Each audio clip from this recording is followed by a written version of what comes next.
A chilly night here in Boone, North Carolina. You would think Halloween night was the national championship game.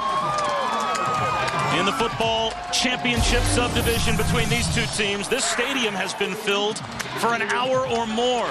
And we expect the temperature to continue to drop. It was in the mid-60s today. Now it's in the low 50s. And it could drop to 20 degrees at some point during our game tonight. The one difference between the BCS conferences and the football bowl subdivision play and football championship subdivision play, there is no video replay tonight. All the other rules remain the same, but any questionable calls on the field, the decision that's made on the field, it's the decision that we will go with. Wofford won the toss. They elected to defer their option to the second half, so we'll see. Brock Ewart, arguably the most exciting player in the division formerly known as 1AA to start tonight. Armani Edwards is going to start with the ball. That's Coco Hillary back deep to receive.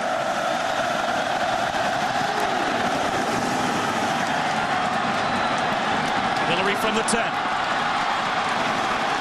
A good return in plus territory down the sideline. And he stepped out inside the 45-yard line of Wofford.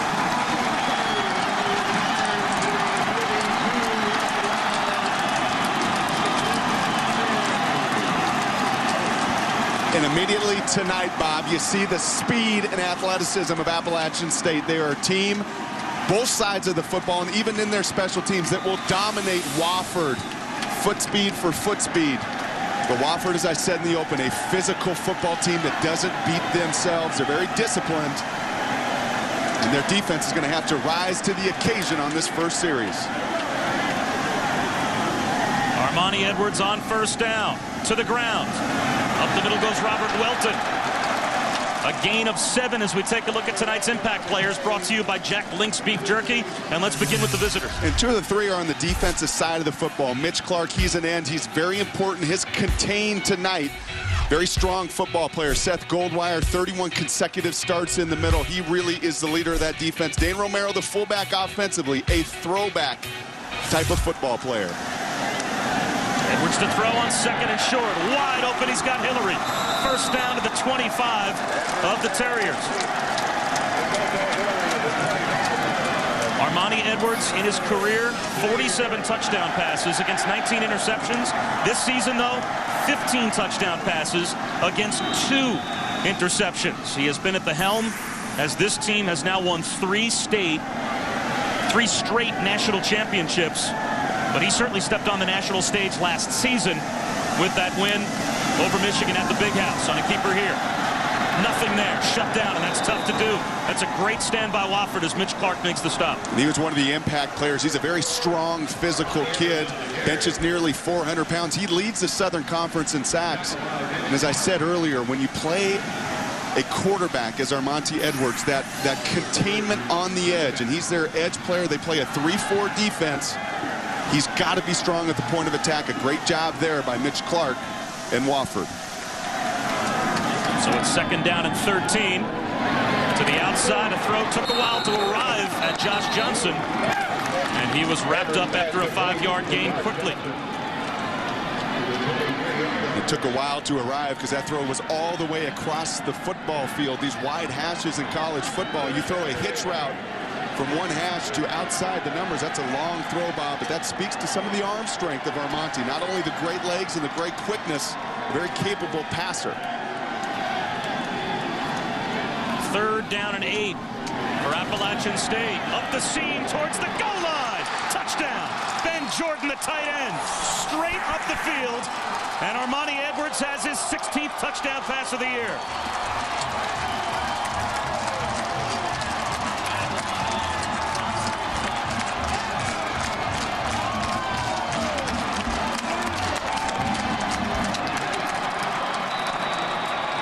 This town was excited today. Everywhere you went, from Wendy's to the bank to the street, the flags were out. The people in Appalachian country excited for this game tonight. And what a start for the offense of the Mountaineers. 16 touchdown drives this year for Appalachian State have taken 2 minutes or less. That one took 2 minutes and 5 seconds, and it's 7-0. 12th straight game with a touchdown pass. 16 touchdowns against only 2 interceptions this season. And the Southern Conference preseason Offensive Player of the Year is looking a lot like the Southern Conference Offensive Player of the Year in the regular season. A 7-0 lead for App State over Wofford as we have barely played 2 minutes.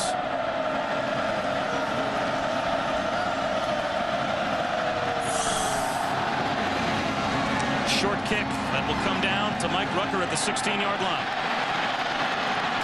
And he's tripped up at about the 30. Let's go back to the touchdown. An offensive coordinator yesterday, Scott Satterfield, told us you're going to see more 2 tight ends out of Appalachian State. In this case, that tight end runs right down the middle of the field. This safety gets to the middle, but he doesn't get back to the seam. That 2 tight end set they felt would balance out Wofford. And that time, Armonte does a great job with his eyes, holding that middle safety. And Leventis, 29, was not able to come over on that seam route. Not the start Mike Ayers wanted for Wofford. Backing up into the shotgun is Whitmire. 1st and 10 from his own 30-yard line. And he'll throw. And he'll look for a big play down the sideline.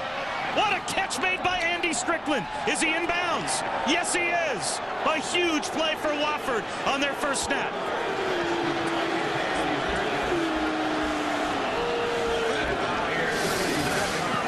And for people familiar with Wofford football, that's got to be shocking and a surprise. They're a team 84% of the time that runs the football.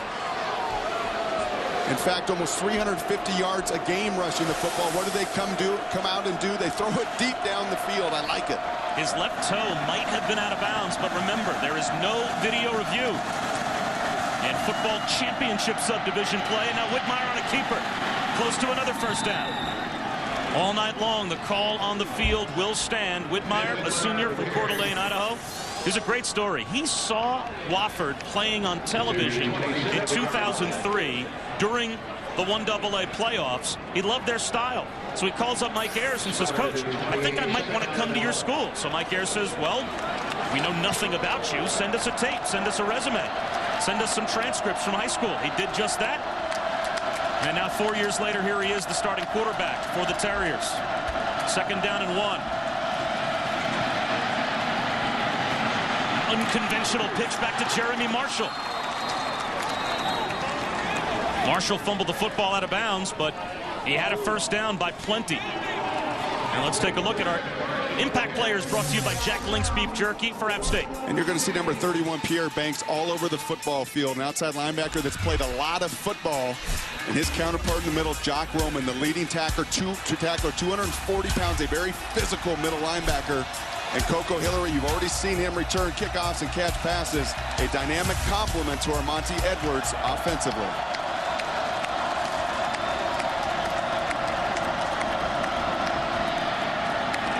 Quick hitter up the middle, and not much there for Dane Romero on his first carry.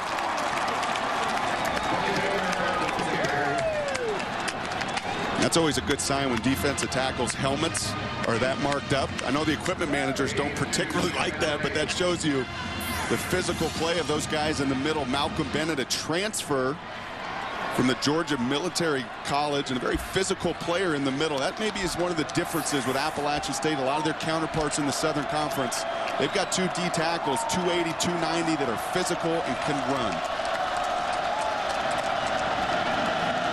2nd down and 8. Whitmire, late pitch, and what a hit. Jeremy Marshall is walloped out of bounds. Boy, check the headgear. Mark Legree comes over to deliver the blow.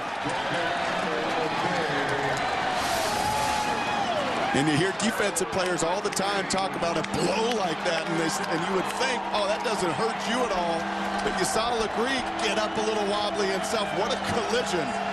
And Mark Legree is that center field free safety, and he's going to have to do that tonight.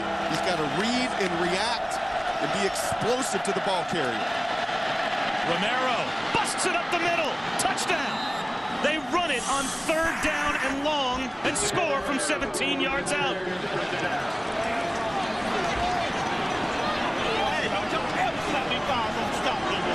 An impact player there, Jock Roman in the middle. a little flat-footed, the opposite of Mark Legree. Mark Legree did a great job of coming downhill, making that big hit. These linebackers tonight for Appalachian State, they've got a tough task. They've got to read and react. That time, Jock Roman a little bit flat-footed, and Dane Romero runs right by him. Patrick Mugen's point after ties it. We've had 2 touchdowns in the first 5 minutes. And 2 very high-scoring teams. Keep in mind, Brock Wofford scores over 40 points a game. They're 4th in the nation in the football championship subdivision, and the trap handoff on 3rd and long. And as I said, Jock Roman in the middle there, middle linebacker number 40. He's got a lot to look at, a lot to read and see tonight. And if he takes his eyes for just a moment off that ball carrier, Dane Romero, a very quick fullback. He was a halfback here for 2 years at Wofford. This year they moved him back to fullback. Their leading carrier, 103 carries on the year, Bob. Just 2 negative carries. And those 2 negative carries, each for -1 yard. He's a guy that goes forward, pushes forward. One of those seniors you love to have. He's played a lot of football for Wofford. Wofford also is a big play offense. You think of the triple option as a ball control, march it down the field, 3 yards in a cloud of dust type system, but obviously you can see the points they've put up. They've also scored 19 touchdowns this season on plays that have traveled 20 yards or more. That last touchdown was from 17 yards out. What is it that makes this offense so dangerous for the big chunk plays? I think it's some of the playmakers they have. I also think it's what Wade Long and his offensive staff have done, Bob, and that is they've gotten more innovative. They brought more formations, more motions, more personnel groupings to keep that defense honest and keep them thinking, because when you can get that defense to think and not react, it's advantage offense. A short kick to try and keep it away from Coco Hillary. Hillary returned it to the plus 43-yard line on his opening attempt, and this will trap Appalachian State at least inside their own 35. There is a flag down, though. Richard Long, a reserve linebacker, made the reception for Appalachian State.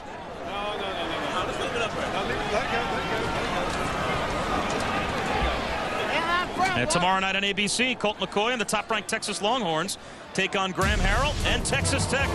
2 offensive powerhouses, 2 Heisman Trophy candidate quarterbacks, 2 Big 12 rivals who will come out on top in Lubbock.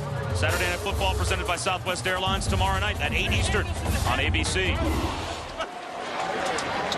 And we've got some Appalachian State connection squaring off tomorrow night. Who would have thought that Mack Brown, not only the head coach at App State back in 1983, but Ruffin McNeil, who was the defensive coordinator and assistant head coach in Lubbock for the Red Raiders, he was the defensive coordinator for the Mountaineers 93 through 96.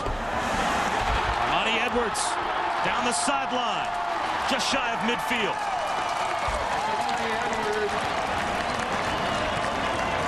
A gain of 25.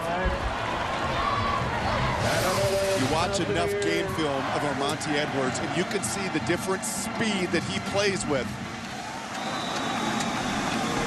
He's just got a different gear, Bob. He's one of those rare players, and that's what sets him apart. That's why he's able to put up the kind of yards he is on the ground and through the air. He's just such a tremendous, tremendous athlete. This time coming to the near side, TJ Corman. And he picked up 3 yards. Edwards came into tonight only 43 yards shy of 9,000 yards of total offense for his career. And it feels like he has been here forever. And I think part of the reason, because he played as a true freshman, he led this program to a national championship. They're second in their run of 3 in a row as a true freshman right out of high school. And you can see the statistics there. If he stays healthy, he will shatter every one of their records, and he will not only be their leading all-time passer, he also will be their leading all-time rusher. Just an amazing, amazing talent. And could top all of those numbers before his junior year, which means every carry and pass he throws next year will add to the record. Here he is again, looking for some room, and picks up a couple of yards. He's also a young man, Brock, that has gone through some personal turmoil in his life. He was always the runt of the group, so to speak, growing up. He was undersized and had to overcome, just to play football, some physical limitations from a size standpoint, never from a quickness and speed standpoint, but it's a young man that also lost his father when he was in high school to crime. His father is in prison as we speak. He actually shot a man over an argument in a $2 poker game during Armani's senior year of high school. And he picks up a first down up the middle. He finds Ben Jordan again, and Jordan breaks free. Touchdown.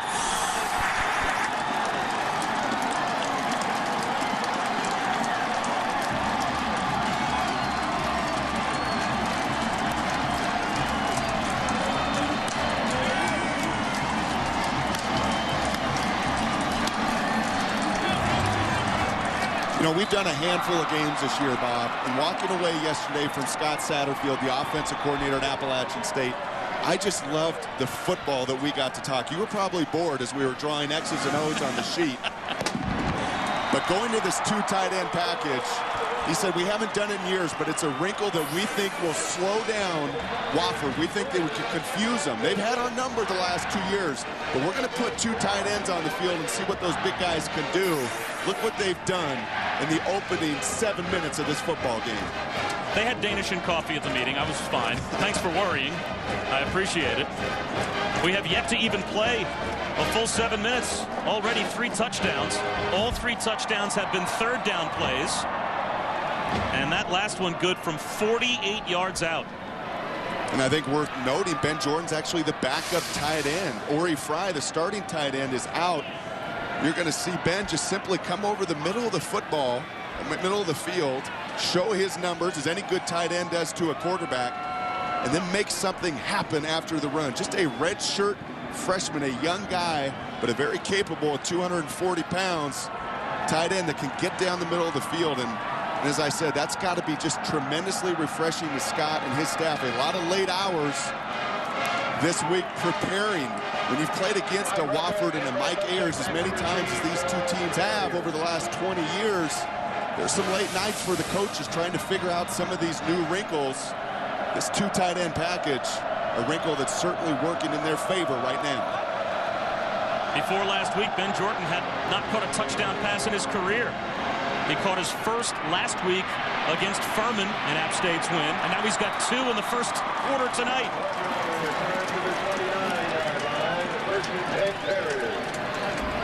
14-7, App State over Wofford, and we have already seen 189 yards and 21 points in the first 8 minutes.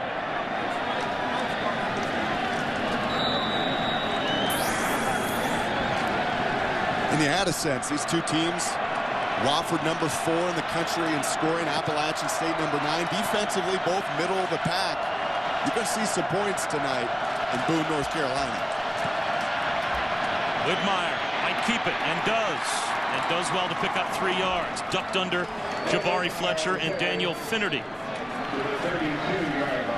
You know, you were talking about Ben earlier. I'm surprised that Mike Ayers doesn't normally recruit Coeur d'Alene, Idaho. I mean, that's pretty close to South Carolina. Seems like a logical radius to expand your recruiting circle. It makes no sense, but what a great story he called Wofford. Up the middle, into the secondary goes Romero. It's a foot race for Dane Romero, and he's brought down at about the 12-yard line. Dane Romero on the carry to a gain of 56. Pierre Banks tracked him down to save the touchdown. And right now, John Wiley, defensive coordinator for Appalachian State, has got to get to his guys and say, listen, this triple option attack, you have to be stout up the middle. Jock Roman, my safeties, you guys need to stop that first give in that triple option. Otherwise, they're going to make you pay all night long.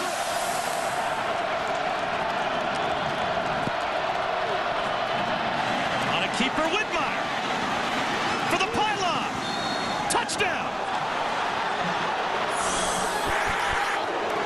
What a response by Wofford to both of Appalachian State's touchdowns. And on that play, they stopped the number 1 option. In fact, Dane Romero took a good shot at the line of scrimmage, but the senior quarterback, Ben Whitmire, read that. He pulled that ball out of Dane's stomach. He kept it. He took it, and he showed his athleticism. He's not Armani Edwards. He's not a 4.4, 4.5 40, but he's very capable. He's very strong, and he's a very bright kid. We are tied at 14 with 7 minutes remaining in the first quarter. I did some arena football back in the summer. It looked a lot like this, a 1-minute touchdown drive to tie it.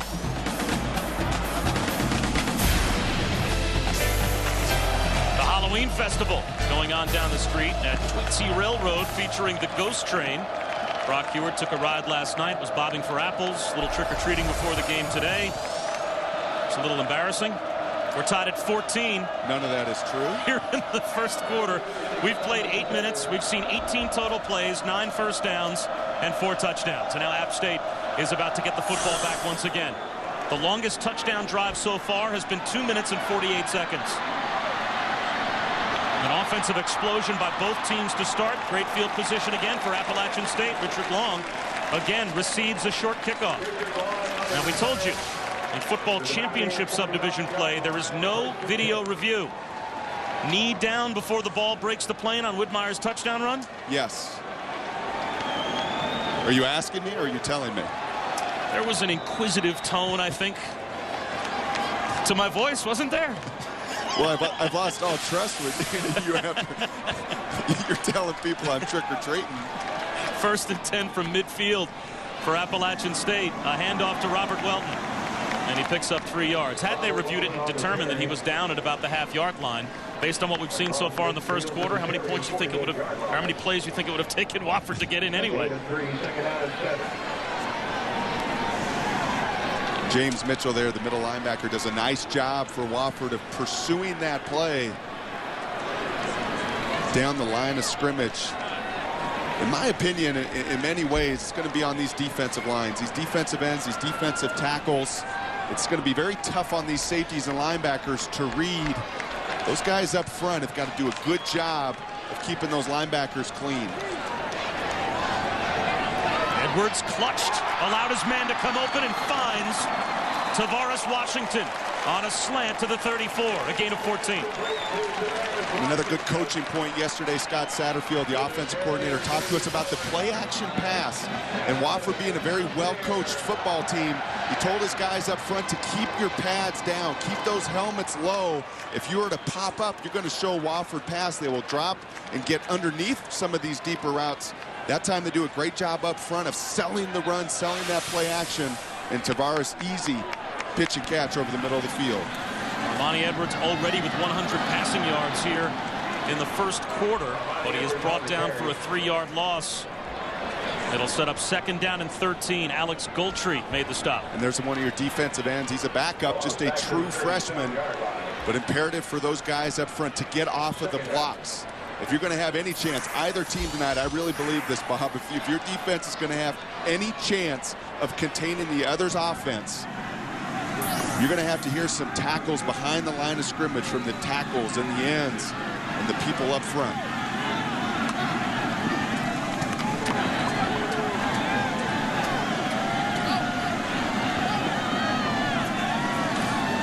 Second and 13. It's Welton again. Cuts it back and is brought down about a yard shy of the original line of scrimmage. So it will be 3rd down, and we'll call it a long 10, close to 11. And you saw the 2 tight end look once again, showing it's not just going to be a passing formation tonight for Appalachian State. They got some runs out of that 2 tight end package as well.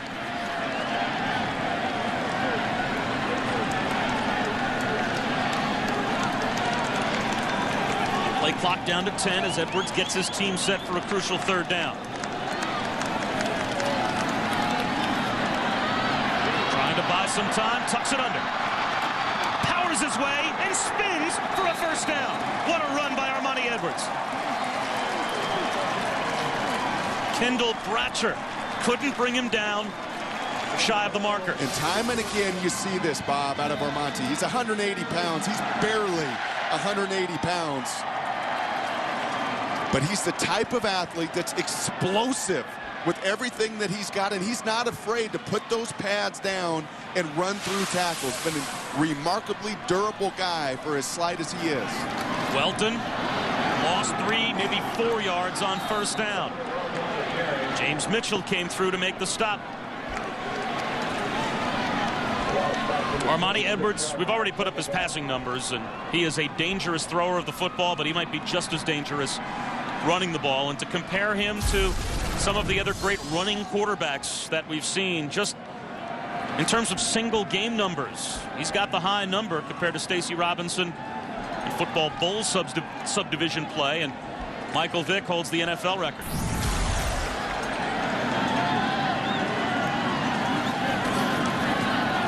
To throw on second down and long. He is slippery. Into traffic. Knocked away. Nice hit by Tommy Irvin to knock it away from Devin Radford. And that's a dangerous pass. When you're playing Wofford, they are a team that's #1 in college football in the turnover margin. They are plus 15 on the year, 11 interceptions from 10 different defenders on their defense. They play team defense. There's not one particular star. They all tackle well. They all force turnovers. And when you play a ball hawking defense, Armonti's got to be very careful, especially as you're pushing towards that red zone, of throwing that ball deep into coverage. Appalachian State is 3 for 3 on third down with 2 touchdowns. Third down and 14 across the middle. Hillary. First down. Make it 4 for 4. He's to the 10, maybe the 9-yard line.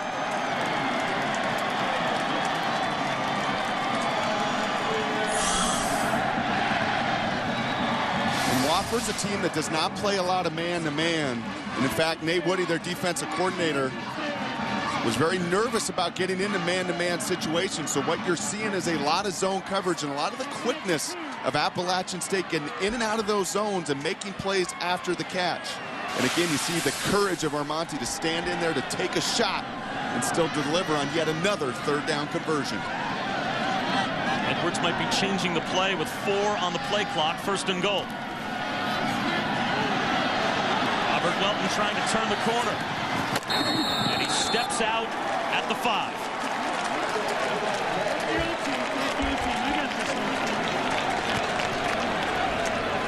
And Leighton Baker, you see 93 there. He did a nice job on that play of getting in the backfield. He's that nose tackle. Wofford will run a 3-4 defense. And their 4 linebackers, especially their outside linebackers, are safety-type, nickel-type defenders. Just not able to wrap up Welton on that last play. Again, it's Welton up the middle, at the goal line. Another touchdown.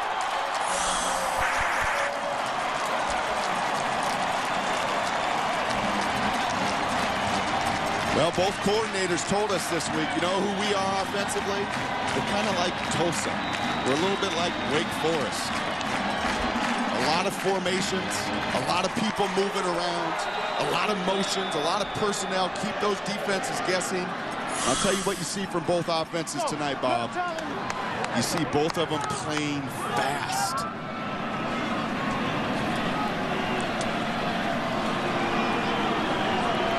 A flag down on Appalachian State for illegal participation as they broke the huddle for the point after. And it's no surprise either. Both of these offenses have offensive lines that are the best in the Southern Conference. All league guys across the line on both sides. Unsportsmanlike conduct against number 21 of Appalachian State. That foul will be carried over to the kickoff. So unsportsmanlike conduct, actually the call, and that could greatly affect field position after a 5-minute, 10-play drive for the Mountaineers. And as we've seen tonight, field position so critical with both of these teams as they're just marching up and down the football field. The point after put through by Jason Vitaris. 21-14, still with 2 minutes to go in the first quarter. On ESPN's Friday night college football primetime, we have seen 311 yards of total offense and 5 touchdowns in the first 13 minutes. Appalachian State, number 2 in football championship subdivision play. Over number 3 Wofford, the unsportsmanlike conduct penalty after the last touchdown scored by App State forces them to now kick off from their 15-yard line.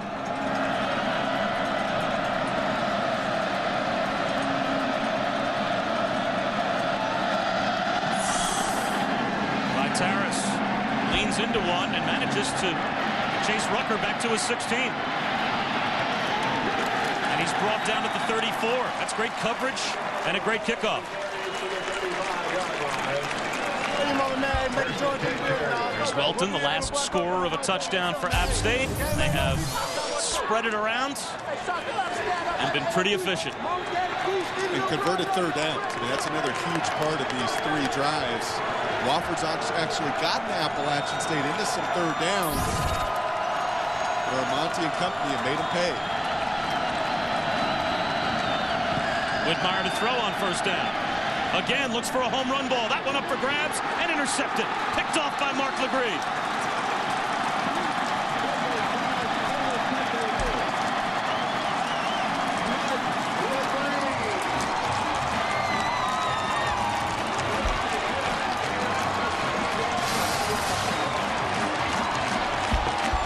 And this is a first for Ben this season.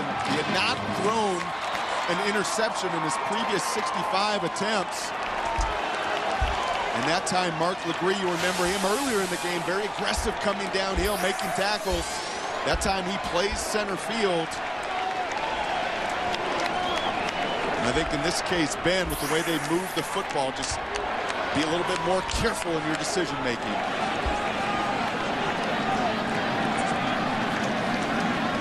So back to the ground in Devin Radford for Appalachian State. No gain on first down.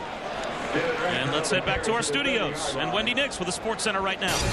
Bob, thank you. Some NFL news and notes. The Packers have rewarded first-year starting quarterback Aaron Rodgers and signed him to an extension through 2014. He'll make $11 million a year. And Chiefs running back Larry Johnson has been suspended by the NFL for 1 game for violating the NFL's personal conduct policy. The next Sports Center coming up right after this game over on ESPN2.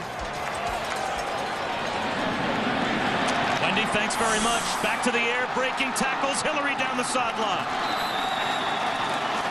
After Wofford does a great job stuffing the run on first down, they miss tackles on second down. It's a big play for Appalachian State, a gain of 33. Actually, that was Brian Quick, the guy they wanted to get involved, a very talented athlete at 6'5", 210 pounds. They felt his size would be a real mismatch on these Wofford corners who are just 5'9". There you see the mismatch once again taking place for the Mountaineers.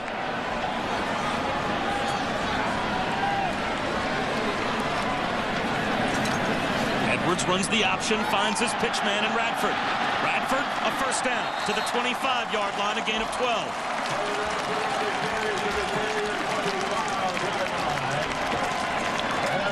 This would be the epitome of having a defense on their heels. And when you can run it and throw it the way the Mountaineers are, you have got Wofford completely guessing. They have no idea what's coming at them. And when you play defense that way, when you play flat-footed, you have no chance.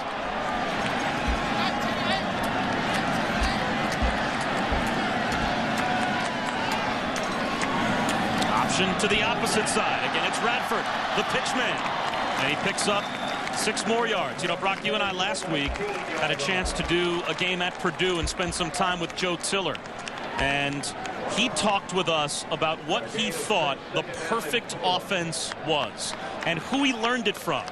And I was amazed to hear the story going back to a very famous football name that talked to him about what the perfect offense in football was in his opinion. And we'll tell you exactly who that famous name was, basically the architect that has brought the type of offense that Appalachian State is running right now to college football. We'll do that when we come back after 1 quarter of play. Fireworks here at Appalachian State. 5 touchdowns scored in the first quarter alone. And number 2 leads number 3, 21-14.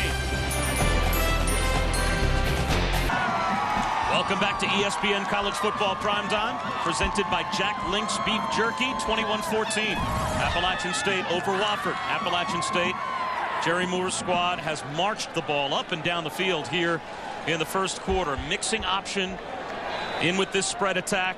And again, Brock, we spoke with Joe Tiller last week, and he told us a great story, a very famous football name that he once asked what was the perfect offense to run. Armani Edwards picks up about 3 yards here. And 25 years later, it's the offense that we see tonight. Maybe you could tell that story. And I think people would be surprised to hear the name Jack Elway.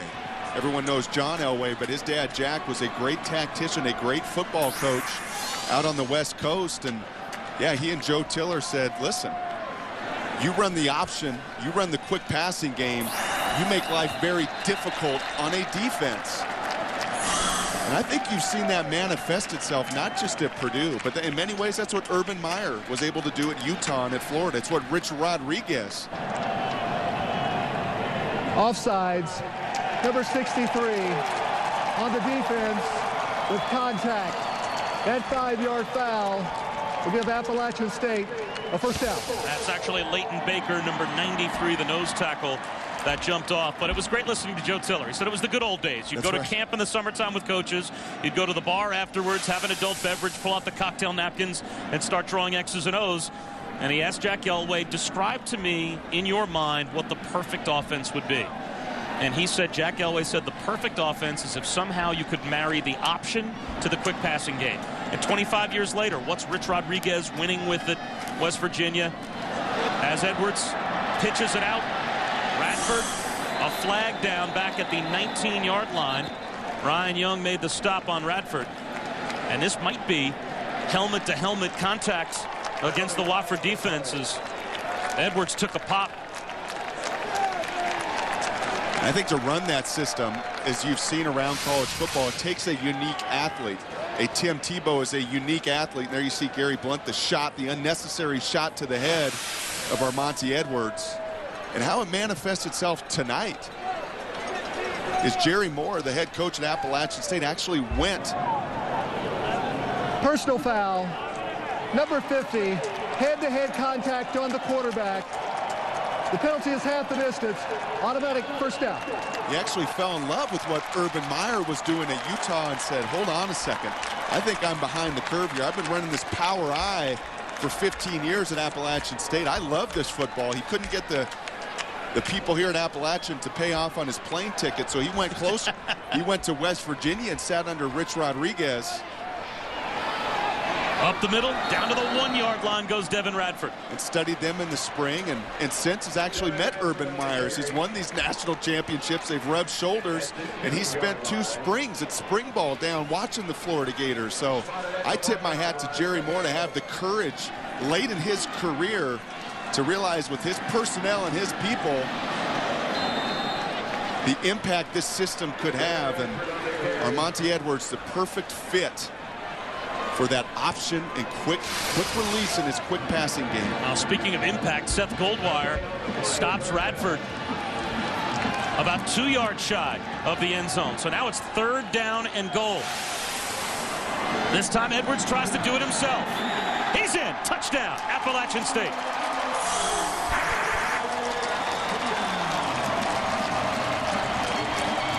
And that's now, Bob, 5 for 5 on 3rd down. And I think that epitomizes the leadership of an Armonte Edwards. Guy that says, okay, you stopped us on 1st down, and occasionally you've stopped us on 2nd down. But to have the poise, and you see his body language and his poise say, give me the ball, I'll take it in my hands, we'll convert, and now we'll score 28 points.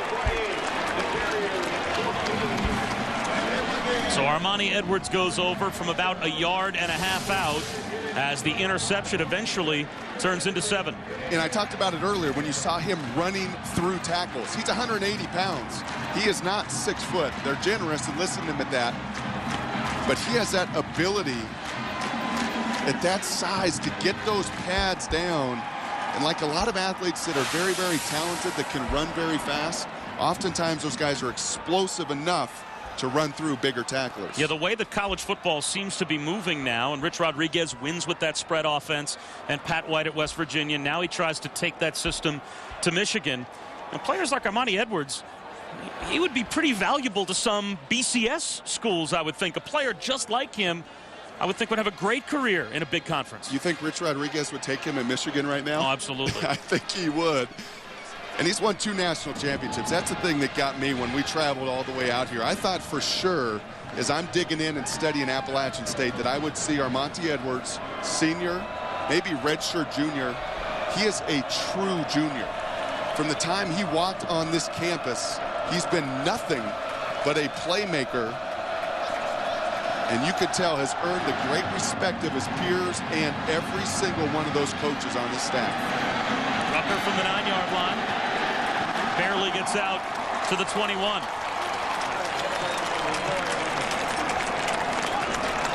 This obviously is not what we know as Division 1A. This is what was formerly known as Division 1AA.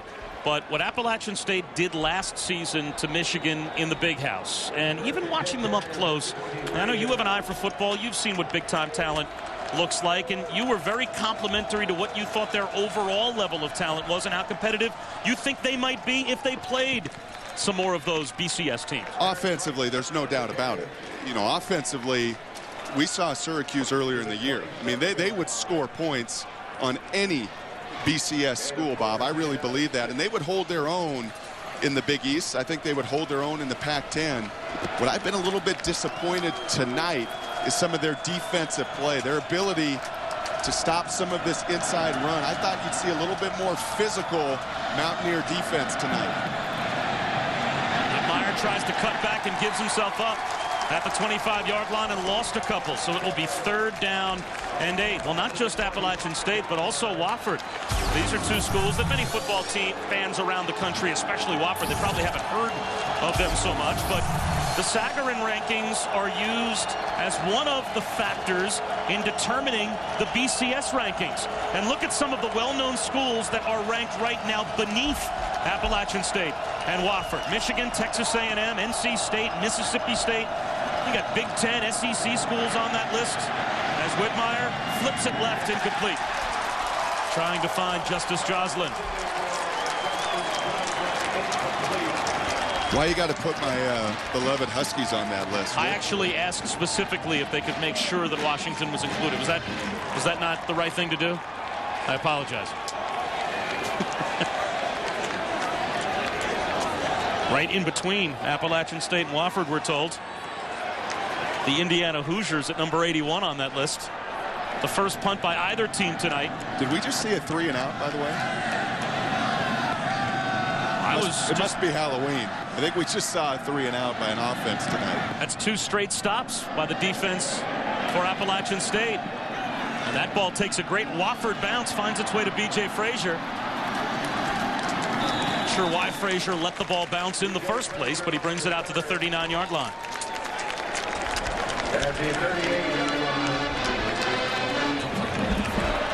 The 3-time defending national champions, Appalachian State, with a 2-touchdown lead over their arch rivals.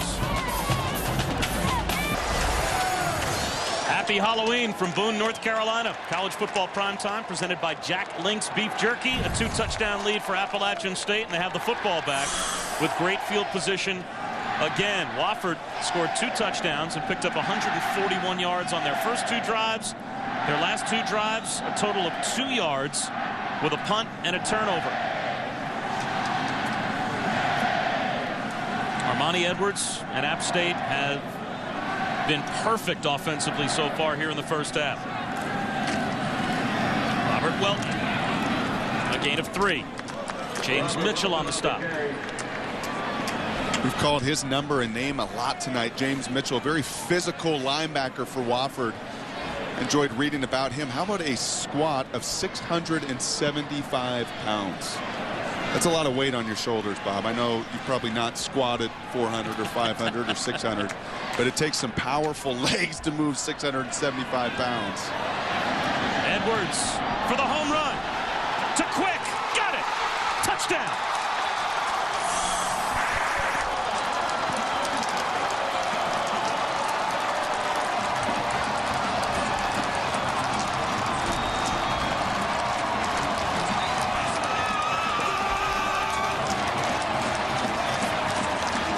Now, Bob, you watch Brett Favre every Sunday. You call his game for the Jets. I did not think that Amonte had that kind of arm strength. You know, we've seen him pitch and catch these little short intermediate routes. That's not Brett Favre, but that is a big-time throw down the field.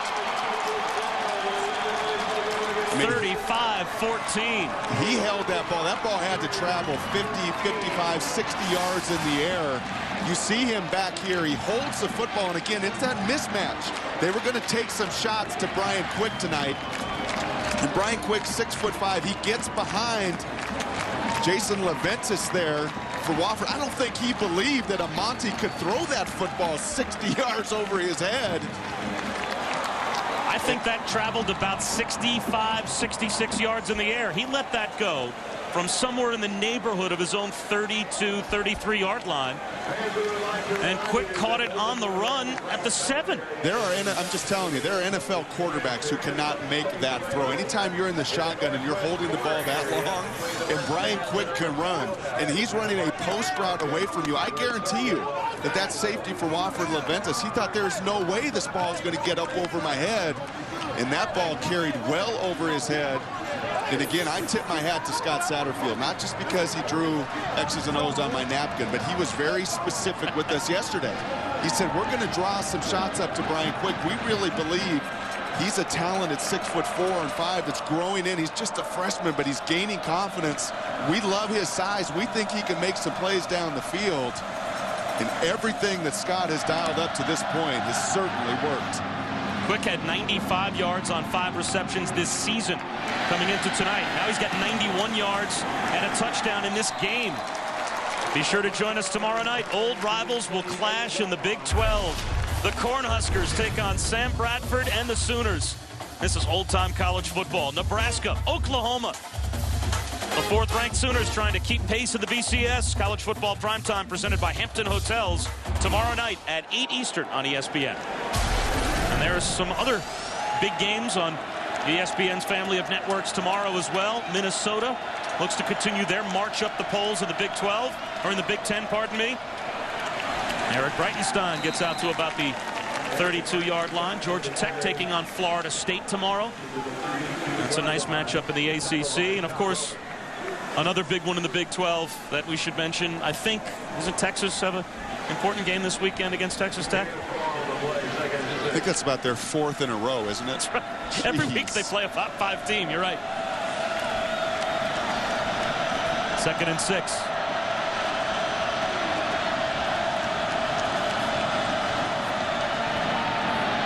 Widmeyer keeps it himself, picks up a first down to the 40-yard line. DJ Smith made the tackle. You saw 54 Jabari Fletcher get there again. I talk about the end and the contain tonight. A tough job for those defensive ends, but they've got to try to keep Ben Widmeyer, that outside contain, that arm free, so those linebackers can run and make tackles within the box. Anytime you let Widmeyer get outside of you, you're going to be looking at a positive gain for Wofford.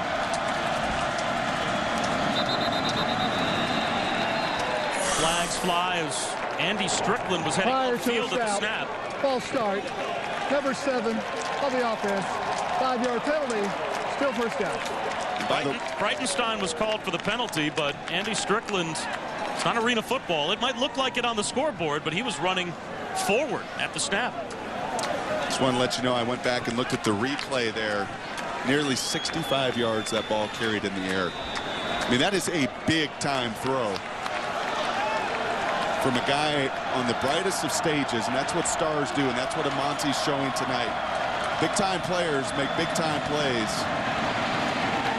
under the brightest of lights. Mike Rucker ridden out of bounds by Mark Legree. What a first half Legree is having. The interception that set up the 4th Appalachian State touchdown.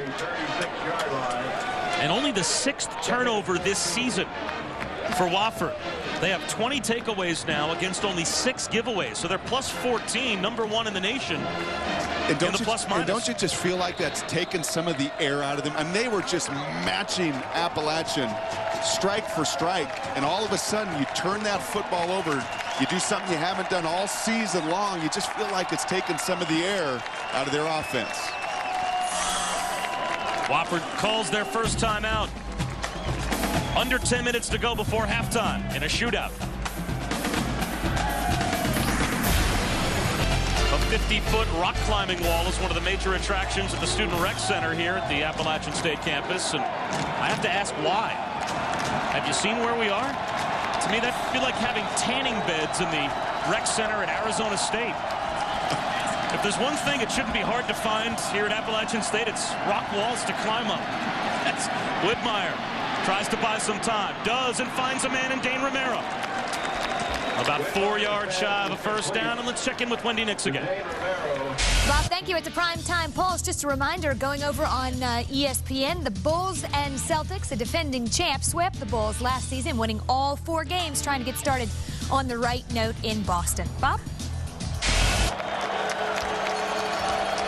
Wendy, thank you.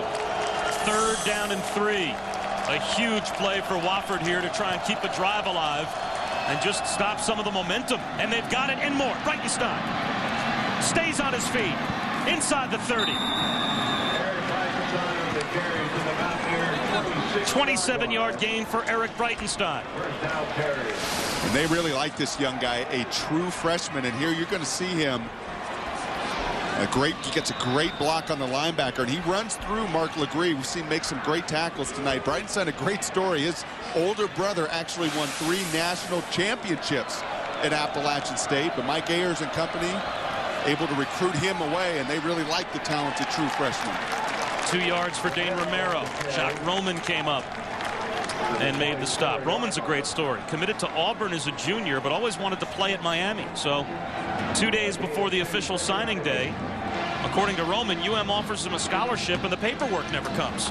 So now he doesn't have a scholarship to UM. He starts calling back the schools that was interested in him, including Auburn, but they had already given all of their scholarships to other kids, so he actually had to sit out of football for a year. And then Jerry Moore came calling, and here he is now at Appalachian State. 2nd in the Southern Conference in tackles coming into tonight.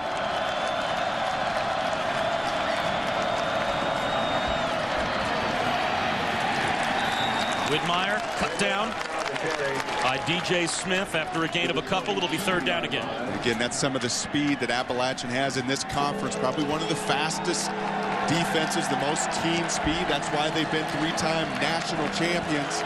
You also saw Whitmire on that last play. You'll see him a lot tonight. You watch him closely.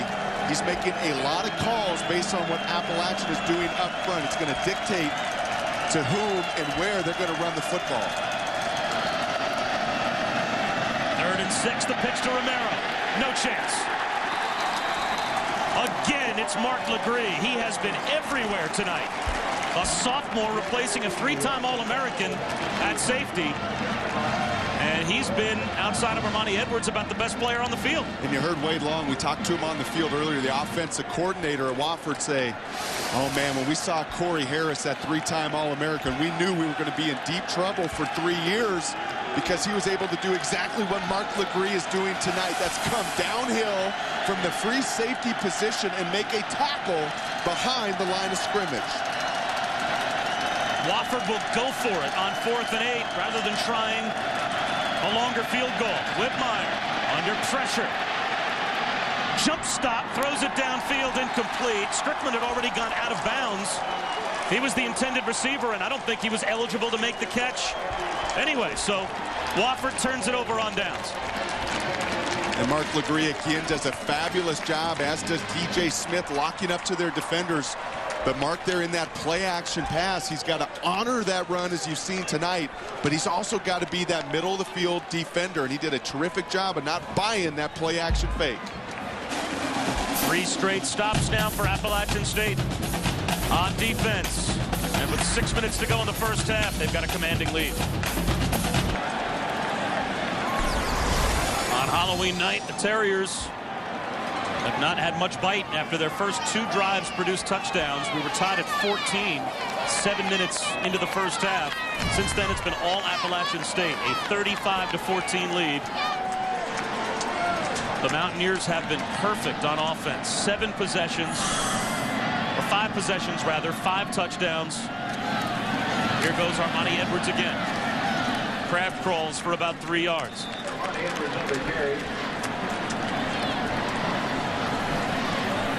Armani Edwards tonight has 247 yards of total offense. Already more than he has ever put up in a complete game against Wofford before tonight. And I think worth noting that 2007 game, he was actually knocked out right at the start of the second half. Wofford was able to knock him out of the game last year. Fires a strike. Nice throw to Josh Johnson. A first down to the 41-yard line. At the 39-yard line. I got to tell you, Bob, I talked earlier about defense as the epitome of being on your heels. Right now, as I watch Armani Edwards, this is the epitome of being in the zone. I mean, he's 9 of 10, the only incompletion, a drop. Incredibly comfortable. When people talk about the game slowing down around you, right now it's got to be slow motion for Armani. Everything that he is seeing, he's connecting. Again, slips out of the pocket, and again, scampers for a first down. Just when you think you have him hemmed in, one little step to his left, and he creates his own crease. And I heard Chris Spielman talking about Armani. He got a chance to watch him, and he did nothing but ooh and ah over the talent that he was as well. And that may have been in the divisional semifinal last year, where we showed that statistic earlier. Over 300 yards rushing against Richmond, nearly 500 yards of offense, all by himself. He's on pace for that kind of night tonight. Devin Radford to the sideline. Inside the 20. Dives. Touchdown.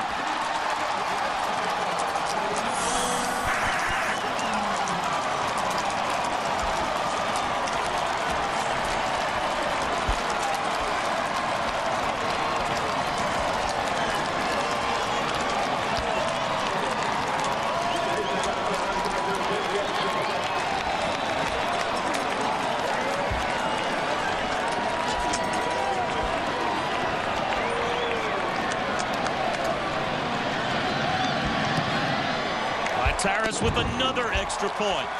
6 touchdowns on 6 possessions for Appalachian State in the first half.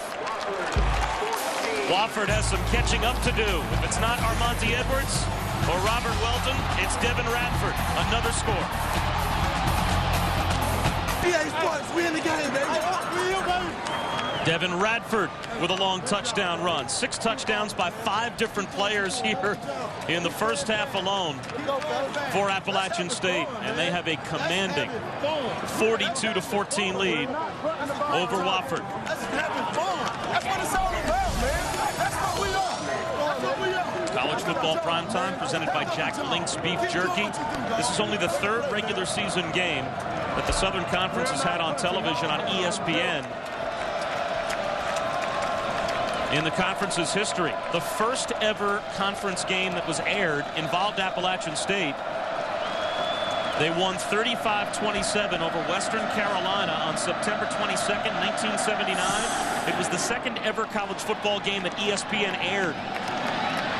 All these years later, for a regular season game anyway, we're back here in Boone, North Carolina. And Appalachian State looks about as good now as they did then. And now here's our timeline. Brought to you by John Hancock. And we might be watching a march to a 4th straight national championship. They won in 2005. They beat UMass in 2006. Last year, 49-21, convincingly over Delaware. The first school to win 3 straight football championship subdivision championships, formerly Division I AA. Jerry Moore has built a dynasty, and Wofford has some catching up to do. Breitenstein out to the 40. Eric Breitenstein on the carry.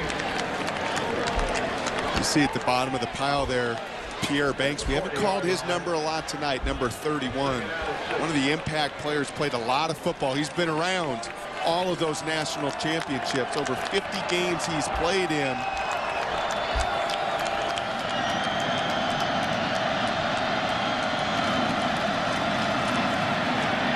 He's about as good a story as there is in college football. 41 starts. How about the 16th of 17 children, Pierre Banks? 16 of 17. How about the fact he graduated, got his communications degree in just 3 years here at Appalachian State, is on his way. He's going to get his master's this fall. And one of the finalists for the Dratty Award, basically the Heisman Trophy for student athletes. Just an incredible kid. A lot of fun to talk to yesterday. His oldest brother is 51. His youngest sister is 18. That is a spread. 3rd and 4. Play clock down inside of 3 seconds. Whitmire gets it off. Breitenstein shut down.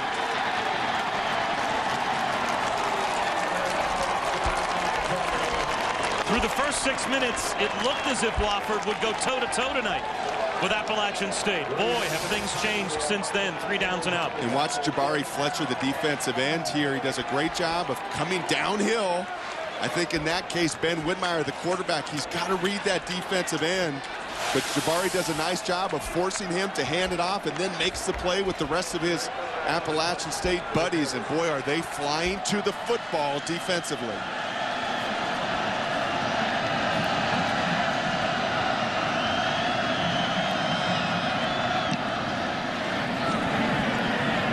Fair catch called for and made by B.J. Frazier at the App State 21-yard line. Let's take a look at tonight's Coaches Talk, brought to you by Liberty Mutual. And to stress what Appalachian State is doing to Wofford, keep in mind Wofford this season has 1 loss. It was to South Carolina by 10 points. Here's what Steve Spurrier had to say about the Terriers after that game. Wofford played tough. I really admire the way those guys play. Coach Ayers never has to worry about the effort level of those kids. They all play with their hearts out every play. It's fun to watch them, to tell you the truth. We're trying to get to that level. We're trying to play like Wofford around here. If we can do that, we're going to have a chance. And again, Bob, you said 10 points. Well, how about 23-13?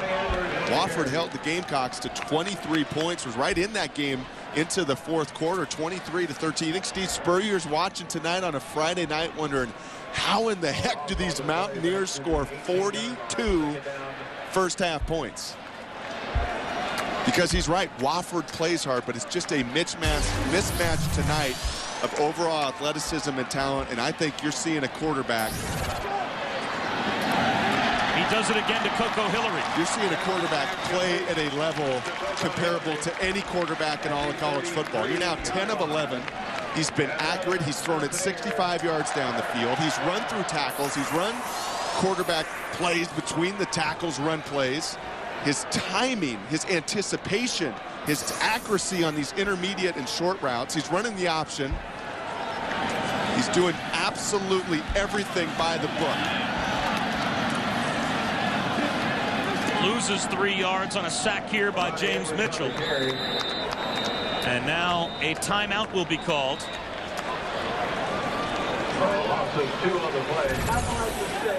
And the timeout will be called by Appalachian State. Coming up on our halftime report, Big 12 and SEC showdowns this weekend.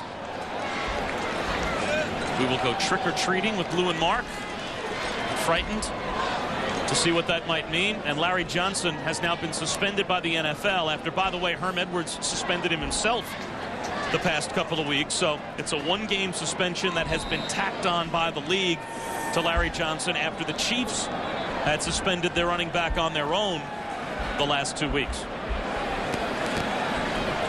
Well, Jerry Moore is not going to be suspending Armonte Edwards anytime soon. He's got 263 yards. 283 yards, pardon me, of total offense on his own here in the first half. He's thrown for 237. He has now run for 46. And you have to think, in spite of the fact that he plays Division I AA or FCS football, he is catching the eye of plenty of NFL scouts. Under some pressure here. Sets up the screen, nothing doing. Well, now you wonder if Wofford might call a timeout. Down to 1:13 to go in the first half. It's 3rd down and a mile. Seth Goldwire made the stop. Appalachian State will not be in any hurry, and you wonder, would Wofford think about spending a timeout here? They forced 3rd down at 17. Well, the way that Appalachian is converted on 3rd downs tonight, I don't know how much confidence Mike Ayers has, but the difference, you're right. It's 3rd and 17. I think it makes sense to call the timeout. Well, they flip it into the flat, and Appalachian State actually did Wofford a favor. They snapped the ball on that play with about 20 seconds on the play clock. So now Wofford can call timeout, should they choose. And it looks like they will now with 36 seconds to go before halftime. And rather than forcing Wofford to use a timeout before the third down play, the Terriers will have 36 seconds and a timeout. Jimmy Johnson continues his march toward a third straight Sprint Cup title as the rest of the Chase field tries to hold him back. The chase for the NASCAR Sprint Cup continues with the Dickies 500 at Texas. Coverage begins with NASCAR Countdown Sunday at 3 Eastern on ABC. Here are the standings as they will continue their chase for the Sprint Cup. Jimmy Johnson, the leader. Carl Edwards and Greg Biffle in second and third, respectively. And now with 36 seconds to go before halftime, Wofford has forced a punt, and they still have a timeout remaining. Kind of in NASCAR country out here in Boone, North Carolina, aren't we? What a beautiful place to come to. More mountain bike country, I think, than NASCAR. Or rock climbing country. Just about anything outdoors here. What a beautiful city tucked away in the mountains of North Carolina. Returnable on the bounce. To about the 38-yard line. With 25 seconds to go in the first half. They take Halloween night seriously here in Boone, North Carolina.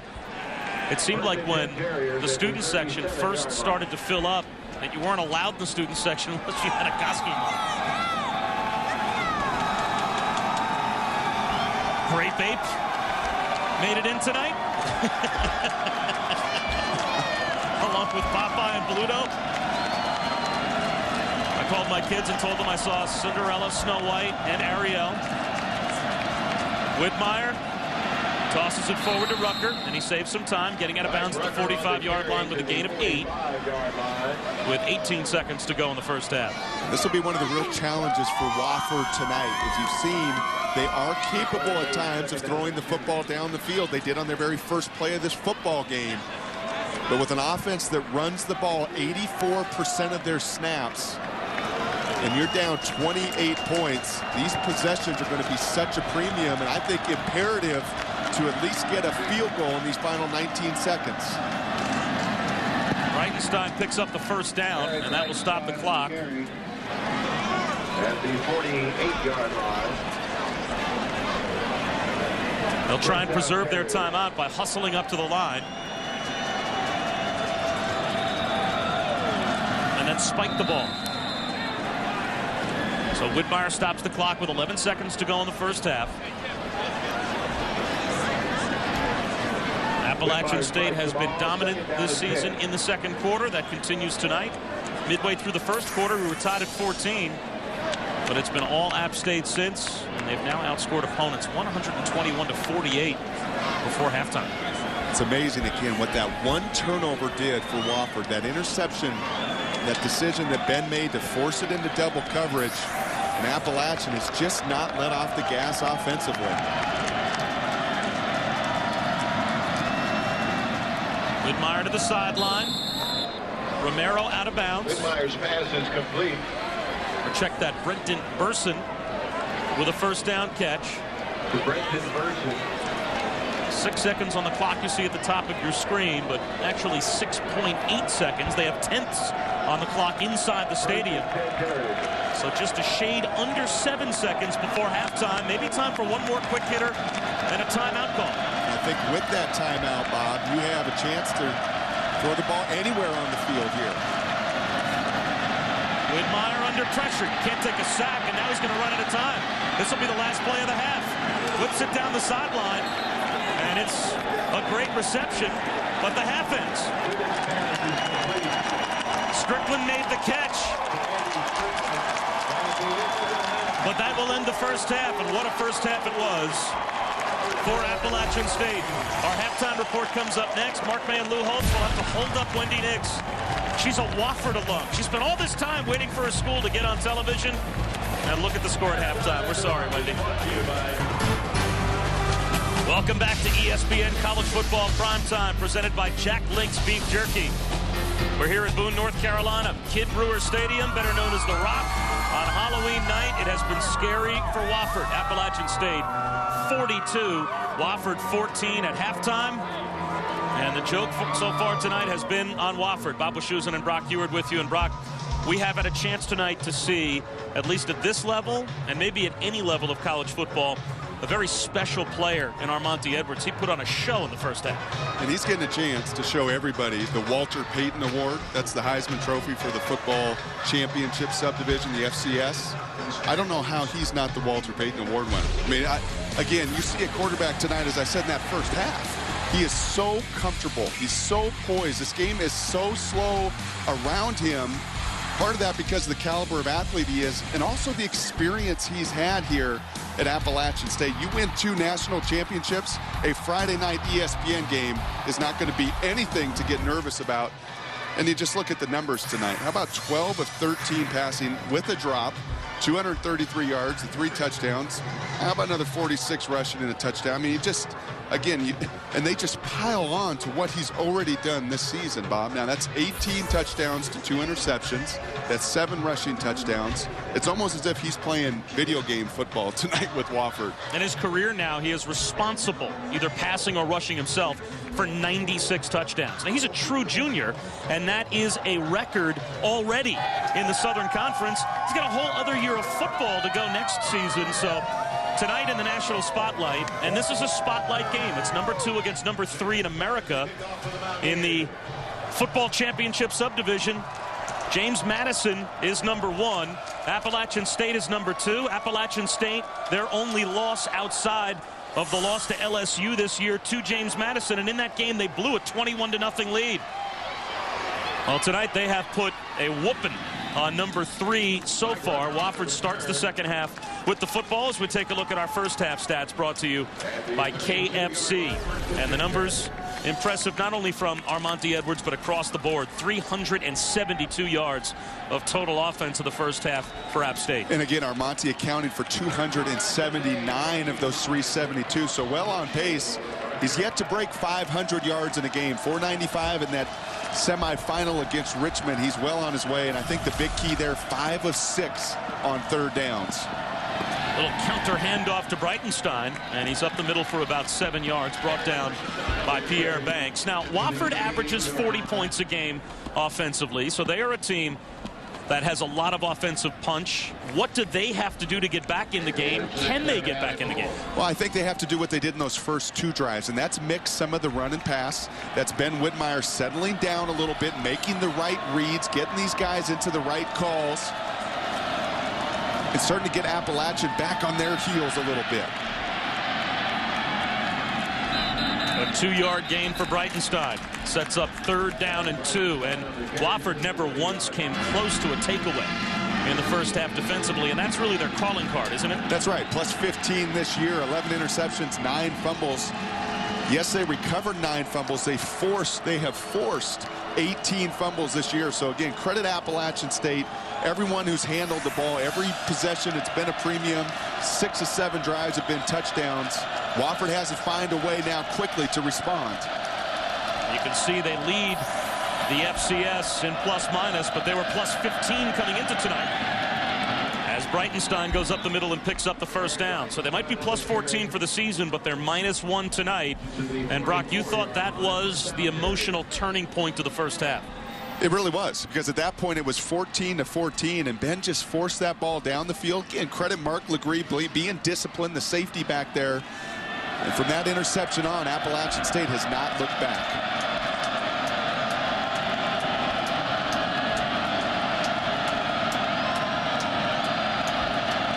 And there you see some of the audibling again by Ben, trying to get his guys into the right play.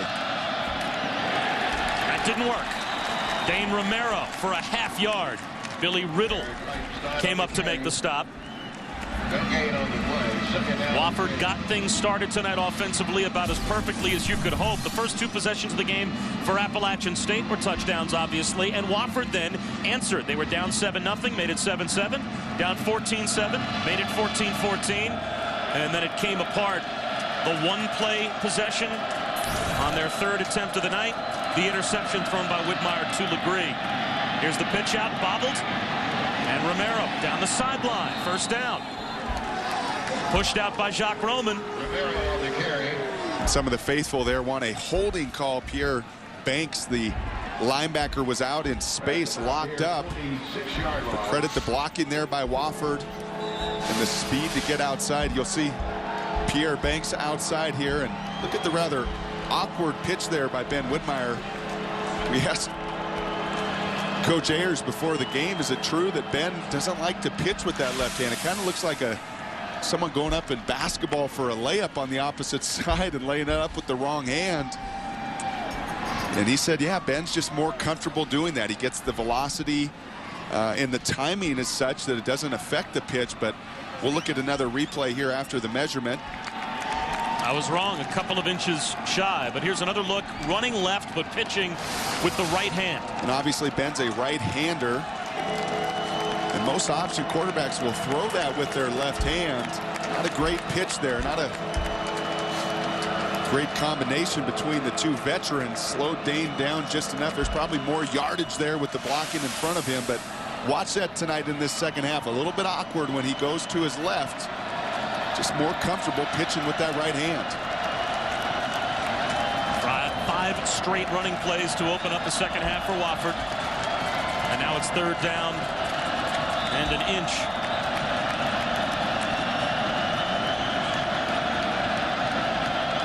Whitmire will keep for the first down. Ben Whitmire on the carry. So 6 straight runs to start the third quarter, and Wofford keeps the chains moving. You know, he talked about Appalachian State with that loss early in the year, up 21 on James Madison. They're up 28 tonight. I guarantee you Jerry Moore at halftime was telling his Mountaineer football team, reminding them of just that. You had James Madison right where you want. Wofford's a well-coached football team. They're going to come out. Whitmire down the sideline, dropped it right into Burson, and he couldn't hold on. Broken up by Ed Gainey. They're going to come out and have intensity on this first drive, much as you've seen here. 6 runs and this their first pass, and you asked me what I would do if I was Wofford. Well, I'd continue, and that's a catch that Burson's got to find a way to make. He lets that ball get to him instead of attacking the football. But if I'm Wofford, stick to what's been successful. Those first 2 drives, those first 6 run plays, keep pounding the football. There's plenty of time in this second half to get back in the game. Nice fake on the pitch to Romero. Or the original fake into the line seemed to suck in most of the Appalachian State defense. Roman made the tackle, and once they got to the edge to run the option, not a lot of black shirts out there. And that's some of the timing there. He rode that first fake to Breitenstein very well. Some of that mesh, that's what they talk about. They practice over and over and over again, that mesh point between quarterback and fullback, because ultimately that sets up the running lanes and the space that you're then able to have on that option. Keeper picks up 4 yards. Billy Riddle comes up to make the stop, number 25 in black. He wasn't with this Appalachian State team last season. Spent all last year as a missionary in the Sudan, a war-torn village. He spent 8 months rebuilding churches and schools destroyed by the Civil War, part of a charitable organization that his father is involved with, and he's actually going back in May. Once this school year is over, rather than spend his summer either at the beach or up here in the mountains in North Carolina, he's going back to the Sudan.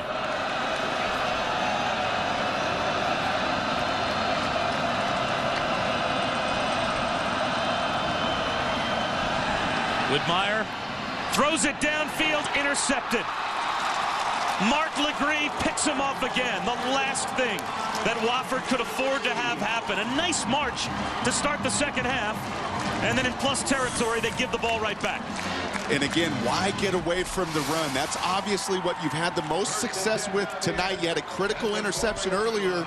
Here you're marching the football. You're getting some continuity in your option game. And credit DJ Smith on Fenn Allen there, the tight end. Just too much speed. He bodies him up very well. And Mark Legree, yet again, that free safety. John Wiley, the defensive coordinator for Appalachian State, told us very honestly, I'm looking forward to watching Mark Legree. He's a young guy. He's exceeded our expectations. I expect him to play well. And boy, he's played more than well tonight. Robert Welton wrapped up by Gary Blunt, the second pick of the night for Legree, and he now has 6 on the season, which ties him in football championship subdivision play for first in America. We talked earlier, a three-time All-American, Corey Lynch, drafted by the Bengals. Mark Legree got to watch him last year as a true freshman. He backed him up and played. Up the middle, out to the 20-yard line with a first down goes Armonte Edwards. You want to talk about a perfect first half? Appalachian State was perfect in the first half offensively. Yeah, you see the first 6 drives there. That's pretty much textbook. And 77, 69, 61. They mixed some great balance of both long drives with the 10-play and then the short yard explosive plays down the field. And the only drive there at the end of the first half, they had a screen pass that got knocked down backwards, and the 3rd and 17 was the only third down they were unable to convert in that first half. Welton for a gain of 3. Robert Welton with a separated shoulder. And they wondered all week if he'd play. Not only has he played tonight, but he scored. And he may have banged that shoulder on that last play a bit. Heads over to the sideline. It looks like his right arm is kind of hanging limp at his side. So now Josh Jackson is in the game at tailback.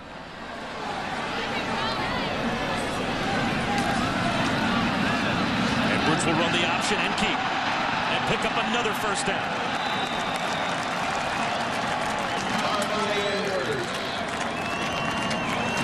I think it's worth noting here, Bob, we haven't mentioned them a lot tonight, but like a lot of great offenses around America, the unsung heroes are those guys up front. We could talk about Armonte Edwards all night long.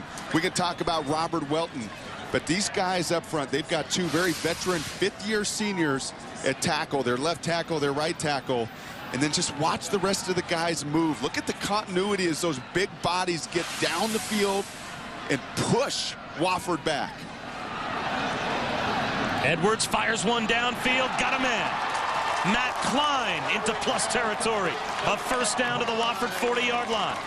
Knocked out actually at about the 41 by Tommy Irvin. And again, look at the play up front. Just the timing of this play. A great job by Armonte to get out of the pocket, but he gets help from his mates up front. Watch here at the very end. This is all timing. A peel back there. A great job by Daniel Kilgore to peel back, to keep his eyes aware of what's going on around him. When you can keep Armonte Edwards' jersey clean, as you've seen tonight, you get him in rhythm. He's awfully, awfully tough to stop. This time Edwards does pitch it back to Welton. And he is stopped for no gain. Edwards now up to 327 yards of total offense tonight. Yeah, and I think really good precision in his passing game tonight. You know, I've talked at times about the difference between a vicinity thrower and a precision thrower. And a vicinity passer, he'll just throw it to an area. You know, he has a guy running open, but whether it's on the back shoulder or a little bit low or a little bit high, Armonte Edwards has been awfully impressive tonight with his precision, his anticipation in this passing game. And whether it was 65 yards down the field on a post route or it's a comeback or it's an intermediate crossing route, he's been very precise and very, very accurate in his game. And obviously 13 of 14, about as good as you can get. Well, Brock, I don't know if anyone in the NFL would look at Edwards as a quarterback, but you have to think with Joshua Cribbs and Brad Smith with the Jets and Antoine Randall L. If you can play football, even if you were a quarterback in college, a high throw to the sideline misses Ben Jordan. The NFL wants to see what you're capable of. It's hard to imagine that they wouldn't look at him as a great prospect. Just get him on our team and let's figure out ways to use him. When you have this kind of production, you just cannot deny the production. Sure, you can, some of the measurables, the height, the weight, some of the size, you can debate that. But when you have this level of production, head and shoulders above so many else in the country, others in the country, you're right, you cannot deny that fact. Little pooch punt by T.J. Corman on 4th down and long. So for only the 2nd time tonight, Wofford gets a stop on defense. They have a lot of work to do offensively, though. They trail 42-14. Well, fresh in from the parade, the Fanatic. He was down in Philadelphia for the parade today. Look next to him. I think isn't that the construction man from the Village People? I was always told the Village People and the Philly Fanatic were just like that. 1st and 10, Wofford back to the offense. Nothing there for Breitenstein. Did well to just pick up a yard. Daniel Finnerty, who John Wiley, the defensive coordinator, told us is really the best player they have up front, but he's been dinged somewhat this season. And speak of being dinged, the Wofford offense tonight. The last 3 weeks, no problem scoring. Tonight, only 14 points.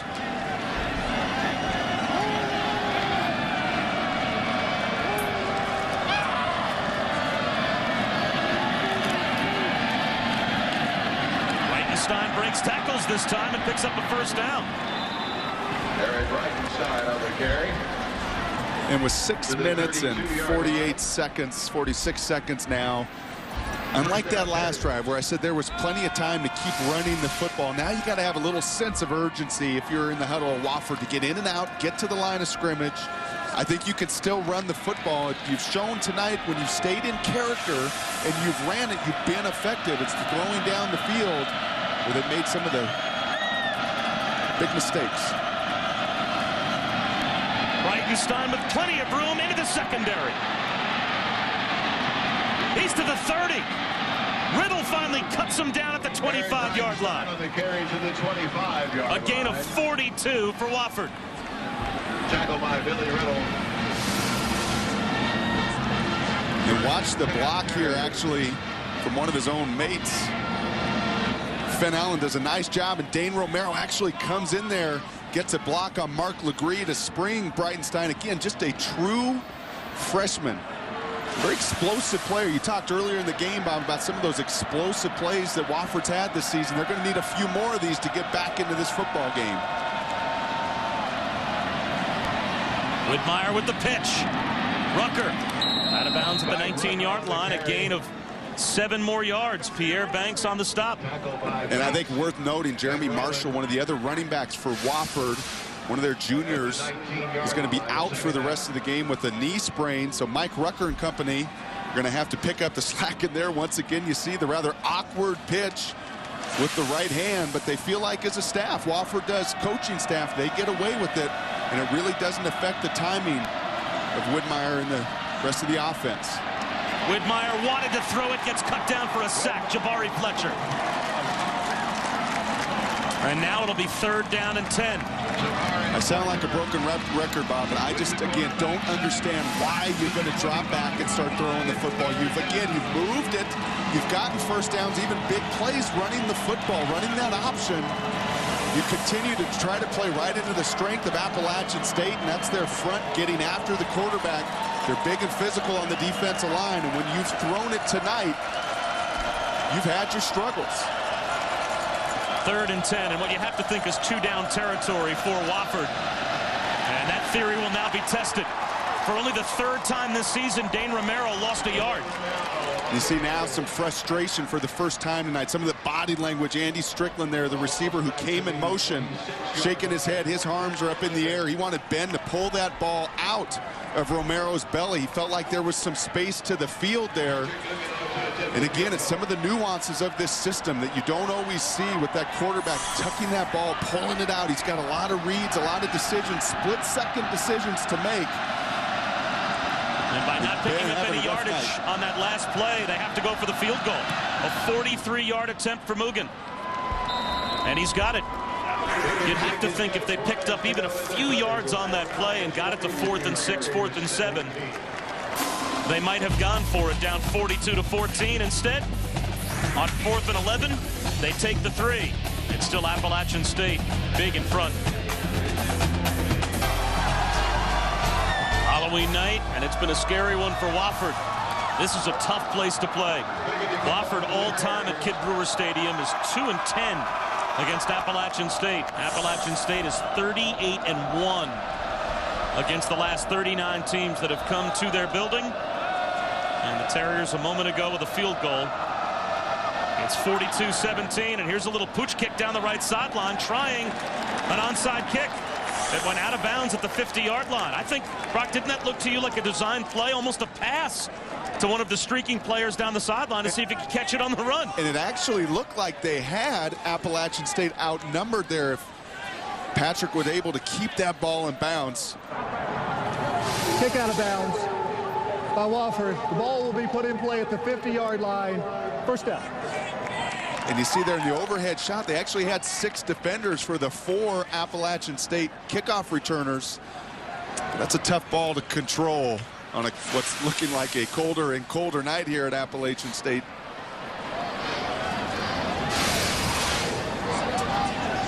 This almost looked like it looked like the my kicker pitching wedge. That's what it looked like. I scalded one of my pitching wedges. Yes, your type of trajectory in your short game, I understand. But Buck Brown, a reserve defensive back for Wofford, almost looked like the intended receiver, as if they were trying to, by using the kick, pass him the football. Absolutely. And I think if you would have been able to take a little velocity off of that football, the numbers were there. I think that's a call you have to make if you're Mike Ayers and you're Wofford right now. You've got 19 minutes left of this football game. I really don't know what the referees are discussing here. The ball will be put in play at the 50-yard line. So trying to figure out where that ball went out of bounds. Well, if you kick it out of bounds downfield, you get it at the 40-yard line. But because it goes out of bounds across your own 40, you get it at the spot where it went out. So great field position for Armani Edwards. Wide open, Brian Quick. Touchdown.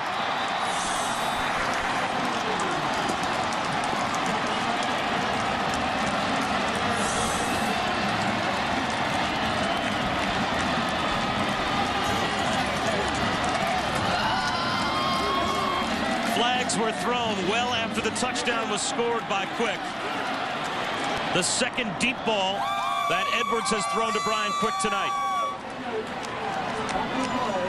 Sportsmanlike conduct, number 21. That foul will go over and administered on the kickoff. And that call actually on the running back, Robert Welton, I believe his second such infraction tonight, but yeah, Jerry Moore looks worried. yeah, he really likes it. I'll tell you why he likes it. Exactly what we talked about yesterday. He loves the fact that Brian Quick, a redshirt freshman, is doing nothing but growing in confidence. They wanted to dial big plays up to him tonight. They told us yesterday they'd have some shots for Brian Quick, and he's responded tonight. Another deep touchdown catch for Brian Quick, and it's 49-17. Number 2 Appalachian State over number 3 Wofford, and number 1 right now. And the chase for the Sprint Cup is Jimmy Johnson. He continues his march as the rest of the chase field tries to hold him back. The chase for the NASCAR Sprint Cup continues with the Dickies 500 at Texas. Coverage begins with NASCAR Countdown Sunday at 3 Eastern on ABC.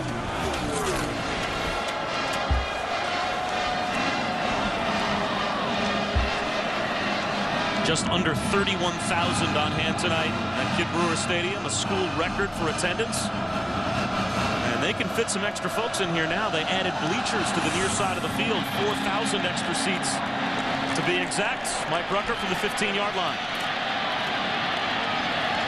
Out to about the 35. Well, this is number 2 against number 3 in the football championship subdivision standings. Number 1 right now is James Madison. Appalachian State number 2, Wofford number 3. Appalachian State, their only loss in FCS play this year came to James Madison earlier this season as they blew a 21-0 lead. Quarterback change for Wofford now. Mitch Allen in for the first time tonight. Ben Widmeyer, the starter on the bench. And Allen plays, a redshirt freshman. He's actually Wofford's 3rd leading rusher. A pitch to Romero. And he picks up about 7 yards. Now, this was almost a game tonight for number 1 in the polls, because last week, our wild play of the week brought to you by Jack Link's Beef Jerky, and it came with the top-ranked team in the FCS, James Madison. A Hail Mary with time running out against Villanova. Rodney Lander throws it. Bosco Williams catches it. No time left. James Madison escapes against Villanova, 23-19. If that Hail Mary pass isn't answered, we're playing for number 1 in the FCS polls tonight, as Andy Strickland very close to a first down. If Wofford's the number 3 team tonight, now James Madison beat Appalachian State, so they're probably not going to jump ahead of them. But what a statement to the rest of the league tonight. And I think it just speaks to, if Appalachian State can go on and hold on the rest of this year, they'll play Elon here in 2 weeks, who's right there at the top of the conference as well with 1 loss. But teams trying to come here to Boone, North Carolina, into this stadium for the playoffs. If any indication tonight, good luck. Well, again, a little memo to the folks in charge of the BCS. Yes, playoffs are possible in college football. They do it here. 16 teams qualify for the FCS playoff format. 8 automatic bids from the 8 conferences. 8 at-large bids selected by a committee similar to the committee that chooses the field of 64 for the basketball tournament. Breitenstein maybe picked up a yard. Chattanooga, Tennessee is already locked in December 19th as the championship game spot, but the top 4 seeds out of the 16 teams that qualify hold home field advantage, and then they determine the home fields based on the other matchups as they move through the first couple of rounds. And last year, Appalachian State, Wofford was actually the league champion. The automatic berth, Appalachian State, one of those 8 at-large teams. Wofford tonight very much in full view of the nation, and I'm sure that selection committee. Breitenstein does it again. Inside the 20, down to the 19-yard line. It's going to have to state their case if they're not league champions, and if they lose tonight, going to be very much an uphill battle. They've got to state their case to be one of those 8 at-large teams. So these final 16 minutes may be important to make that statement. And I say keep running the doggone football. When you've run the football tonight, you've had your most success. How about the true freshman averaging about 10 yards per carry? 148 yards rushing for Breitenstein, and Dane Romero is over 100 yards as well. And here's Mike Rucker to the 5-yard line. And you mentioned to start the drive, they've replaced the quarterback with Mitch Allen, a redshirt freshman who's gotten a lot of play this year. He's run for over 300 yards himself. Maybe a little more physically gifted. I'll tell you what I like. He's making quick decisions. You see him pitching that ball quickly or handing it off quickly, coming into the game, not hesitating one bit. Sometimes those backups come in, got to get adjusted to the speed of the game. Mitch doing a great job of making decisions. Romero this time at the goal line. Touchdown.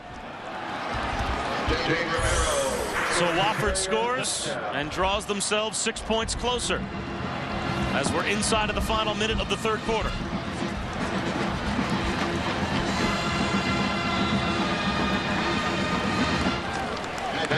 Romero's 12th touchdown on the season. He's got some quickness. He's got a little bit more quickness than I had seen on some of the other game films for Wofford this year, and he's a throwback. He is their guy. He's going to be the guy the rest of the year they're going to have to ride. I wish we could have seen more of number 18 tonight. Mugen's extra point makes it 49-24, and tomorrow night on ABC, well, you might see a Heisman winner playing tomorrow night. Colt McCoy and top-ranked Texas taking on Graham Harrell and Texas Tech, 2 offensive powerhouses. A couple of Heisman Trophy candidate quarterbacks who will come out on top in Lubbock. Saturday Night Football presented by Southwest Airlines tomorrow night at 8 Eastern on ABC. The second 8-0 start in the last 25 seasons for the Longhorns, and an 8-0 start as well for the Red Raiders, but they are 0-7 all-time against #1 ranked teams. One of those losses in 1977 to Texas. How about the points they racked up against Kansas last week on the road? How about the play of those 2 quarterbacks? Again, you talk about quarterbacks playing at a high level, playing with great anticipation, great accuracy. Both those QBs, McCoy and Harrell, right around 80% completion on the season. Look a lot like the guy we're watching tonight. Just extreme confidence, just exuding leadership and poise to their teammates, and that's going to be a heck of a matchup tomorrow.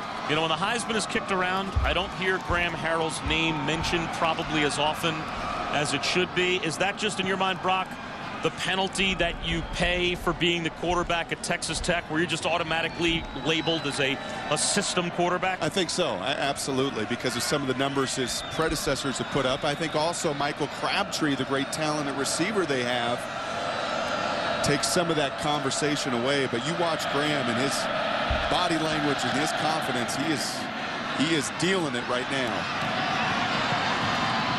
Hillary stays in bounds and finds a lane. Out to the 37-yard line. Let's take a look at the BCS standings heading into the weekend. This is our ESPNU All-State Standings Review. Texas #1, Alabama #2, Penn State #3. The nightmare, of course. All three of those teams are undefeated. Come mid-December, and then what do you do? And, you know, we did a Penn State game earlier this season, spent a lot of time talking about their schedule at that time. They had played, or were going to still play, Wisconsin and Ohio State on the road. Now they've played both of those games, and they've won them both. Penn State is most likely going to run the table. Wide open, Hillary. First down to the 40-yard line. So, Brock, if Penn State runs the table, do they have a chance to leapfrog Texas or Alabama if those two teams run the table? No, not if they both run the table, because, again, it's going to be strength of schedule. They're going to have to play both Alabama and Texas, the conference championship game. So, no, unfortunately, they will not. But the likelihood of Texas and Alabama both running the table from here on out, that's a tall order.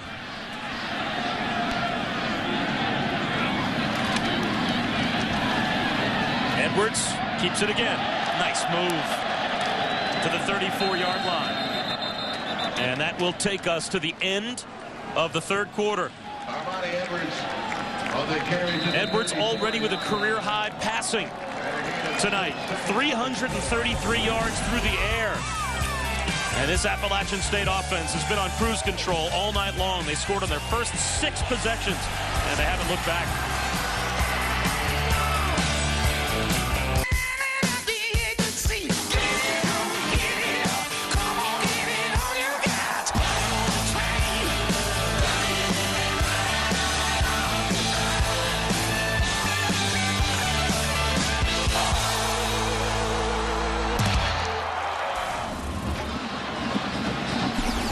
What a night it's been for Armonte Edwards as we welcome you back to ESPN College Football Primetime, presented by Jack Link's Beef Jerky. 406 total yards and 5 touchdowns. Armonte Edwards is responsible for tonight, and he's back on the field looking for number 6.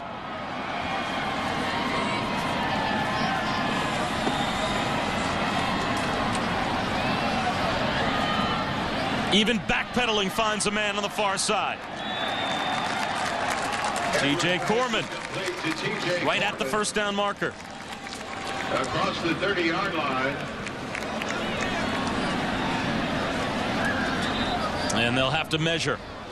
I think one of the challenges defenses like Wofford face, and when you practice against your team all spring, you practice against them all training camp. I think in this Southern Conference, you see some other teams that can throw the ball, but you don't see a team like Appalachian State. And you don't practice against a team and a quarterback like Armonte Edwards. And I think what's just stood out tonight to me up here in this booth is the secondary for Wofford. Some of their guys up front, they've been physical, they've been flying around, but this secondary is really dazed. I mean, they're sitting on their heels, they're playing so soft, and yet at other times they're watching Armonte, they're watching that play action and letting the plays run right behind them. And this secondary for Wofford's very young. They've got 5 seniors in their front 7 and 2 juniors. And this secondary's got freshmen and redshirt freshmen and some young people. And they're getting a taste tonight of what a 3-time national champion in a system that's really got weapons. They've got a great quarterback, but they've got some very nice weapons around him.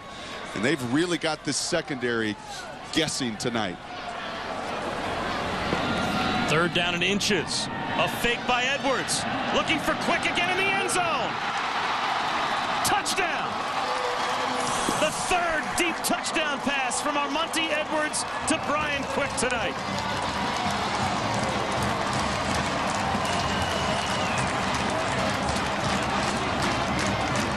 And that time, Preston Roseborough, one of those freshmen I was just talking about, a redshirt freshman, just 5'9". No match for the 6'5" Brian Quick. They've not had an answer tonight. Their safeties, their corners, they've been biting on that play fake. And Brian Quick, I think this is a career night for the big kid from Columbia, South Carolina. He has 4 receptions tonight, Brock. All 4 are for 30 or more yards, and 3 of those 4 are for touchdowns. And again, you look at the design here by Scott Satterfield. He does a nice job on a 3rd and short situation. They put the 2 backs up there. It looks like it's going to be a designed run. Again, look at the 2 backs here, and it's going to be what looks like a designed run to pull him out. He backpedals, and while he's doing that, Brian Quick uses his 6'5" frame, his athleticism to yet once again get down and stretch that football field. And I'd say one more time, that is what you call a precision, accurate pass off of that play-action game. If he's not the Walter Payton Award winner at this level of football, Bob, I'd like to see the guy. That's a great catch, too. That had a little Terrell Owens to it. Great hands, the elevation. Quick with 4 catches, 172 yards, and 3 touchdowns. Now, that's just tonight. Keep in mind, coming into tonight, this year, he had 5 receptions for 95 yards and 1 touchdown. So he's about doubled his totals across the board tonight in 1 game. And we were chatting during the break. The real college historians out there may remember that Brian Quick was the guy last year at Michigan that blocked the field goal that set up the game-winning drive for Appalachian State. That next week, he hurt his back. They put him, actually got him a medical red shirt to preserve that year, and thus a redshirt freshman making his presence felt tonight. Be sure to join us tomorrow night. 2 old Big 12 rivals clash. Nebraska takes on number 4 Oklahoma, looking to keep pace in the BCS race. College football prime time presented by Hampton Hotels tomorrow night at 8 Eastern on ESPN.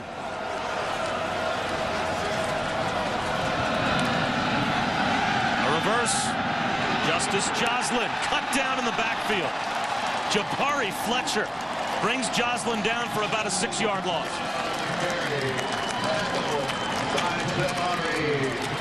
We've called Jabari's number a lot tonight. He's been very active on that defensive end.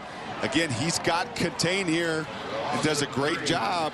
Joslin actually the fastest player on this Wofford team. If he could get going, he's been clocked at 4.32 in the 40.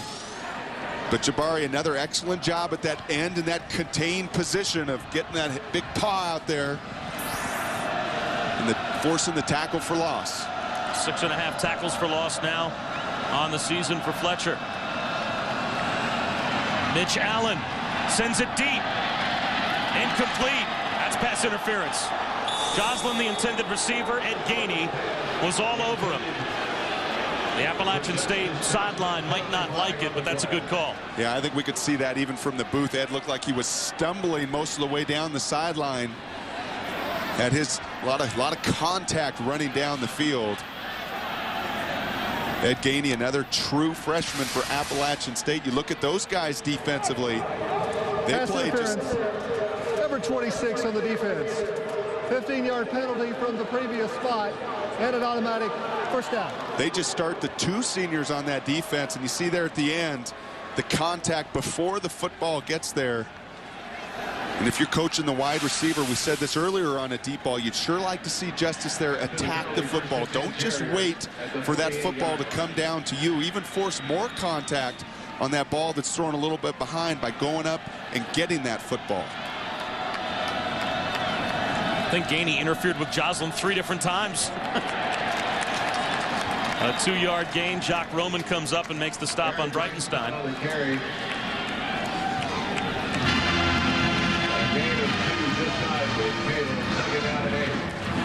Roman is one of those players that at this level, Brock, you hear defensive coordinators, and we talked with John Wiley about him yesterday, that you need to sometimes have a player of his ability make plays you just don't normally see at this level. Wiley actually told us that we need him in games to make a play or 2 that the defense isn't even designed for him to make. Breitenstein very close to a first down. Again, Roman in on the stop. And sometimes you talk to even basketball coaches about it, that, you know, when they succeed at the mid-major level, it's because they've recruited some players that are actually better than the level of the school that they're at. And part of that, and where that really stands out to me, Bob, is you look at a lot of these linebackers in this conference, and even on these teams, you see a lot of guys that are 210 pounds, 215 pounds. They're tweeners. They weren't 240 pounds in Division 1A linebackers. Breitenstein fumbles. Another takeaway for Appalachian State. I think Roman's got it, and he does. And Jock Roman is that guy. He is that 240-pound, athletic run stuffer who's leading this team at tackles. And John Wiley said, quite frankly, he's playing the best linebacker in the Southern Conference. This an unforced error. Breitenstein never had control. And that's some of the timing there of the backup quarterback, Mitch Allen, coming into the game. This is a timing precision offense. That quarterback's got to put it in the belly. That fullback's got to anticipate it. There's a rhythm and timing to that mesh point between quarterback and fullback. There you see a mesh point. Not done textbook football. Fumble Wofford. Now a quarterback change for Appalachian State as DeAndre Presley, the freshman from Tampa, has come on. Well, maybe for Armonte Edwards, 430 some odd yards and 6 touchdowns is enough tonight. That's one big storyline. The other big storyline, the turnovers. And Appalachian State's done a nice job themselves this year. They've been +5, and this is going to continue to move them up the ladder. And for their foes that are watching tonight, for Elon and Chattanooga and Western Carolina, it's got to put a little fear in you to see Appalachian really hitting their stride at this point of the season. Presley breaks a tackle. It looked like Armonte Edwards there. Picked up 6.5 yards or so. Mike Nyam came up and made the stop. So if indeed Armonte Edwards is done for the night, not a bad night. 367 yards and 5 touchdowns passing. Tack on another 73 yards and a touchdown on the ground.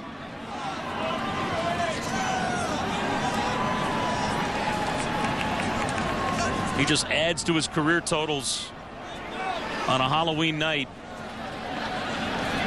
97 touchdowns he is now responsible for in about 2.5 seasons of football. Midway through his junior year, as Josh Jackson is close to a first down. He has another half season to play as a junior, still to come back for his senior season. I mean, he already holds the Southern Conference record for most touchdowns responsible for. He could end up somewhere in the neighborhood of 130 or 140 touchdowns by the time he's done.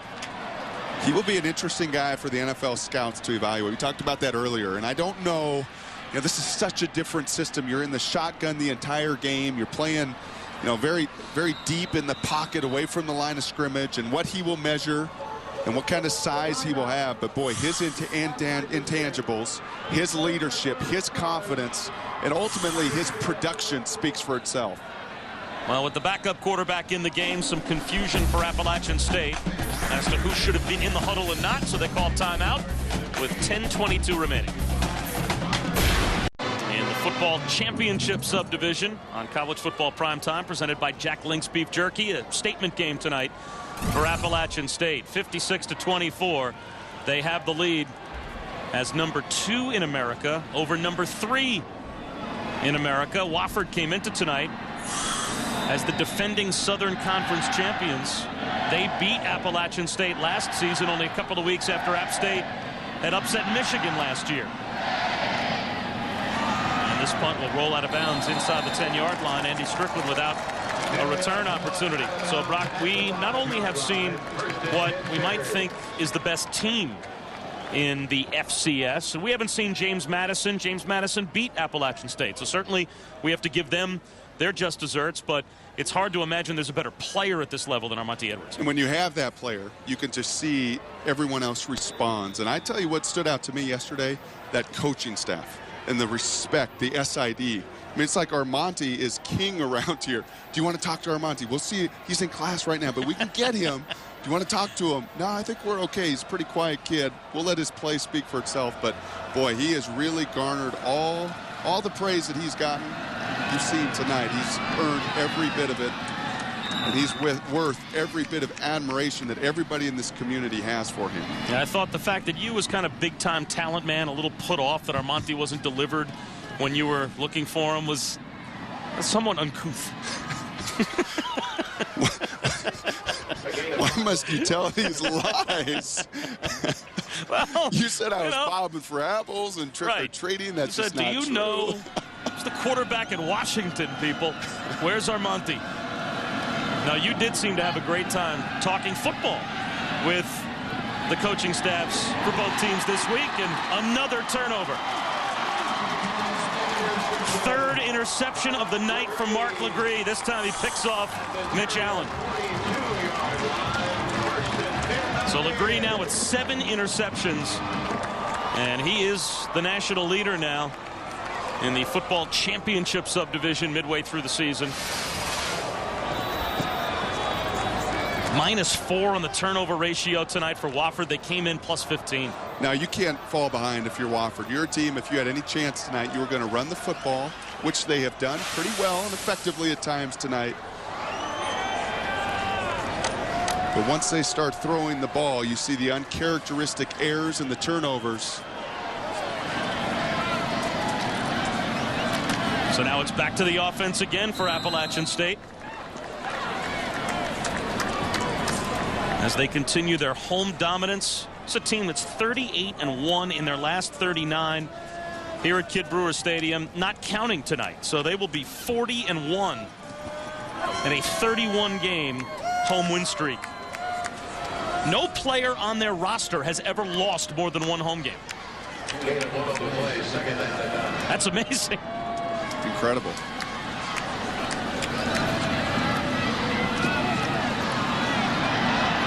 Presley gets back to the line of scrimmage. Lamet Paul brings him down. And DeAndre Presley, just a true freshman. These are valuable minutes. I know a lot of the crowd has left, but these are valuable 8 minutes here for DeAndre, a true freshman out of Tampa, Florida.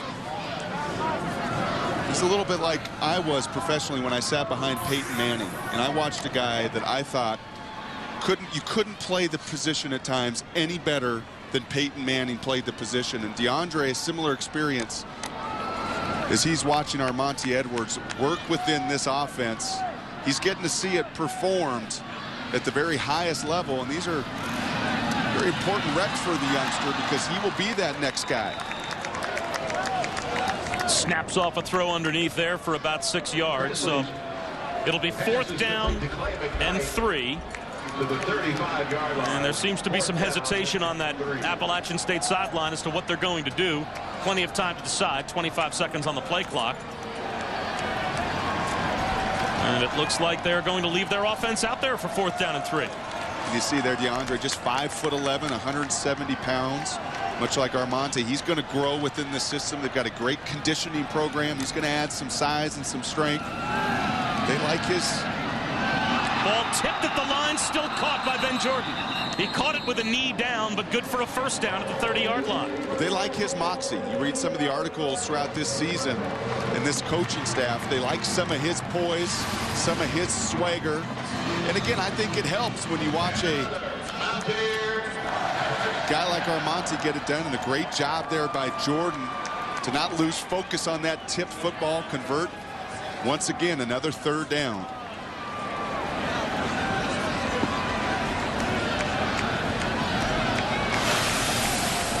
Quarterback draw for Presley. Shows some strength to get down to the 27-yard line, carrying Mike Nyam on his back. And how about some of these youngsters tonight for Appalachian State? Ben Jordan, a redshirt freshman. Brian Quick, a redshirt freshman. Some of these real playmakers who've emerged tonight, they're going to be in Boone for many, many more years inside this stadium, causing problems for their opponents. 10 different players tonight have caught passes for Appalachian State. They are a team that spreads the wealth. And Edwards came into tonight with 15 touchdown passes to 10 different receivers. Pitch man is Josh Jackson. 1st down to the 15-yard line. What a great block out there by Blake Elder, the wide receiver. We talked a little bit earlier about that offensive line and some of the credit that they deserve within this system. One of the components of this run game, when you run this option, you have to have receivers that are willing to block down the field. Blake Elder, number 3, does a terrific job in space of cutting down the defender.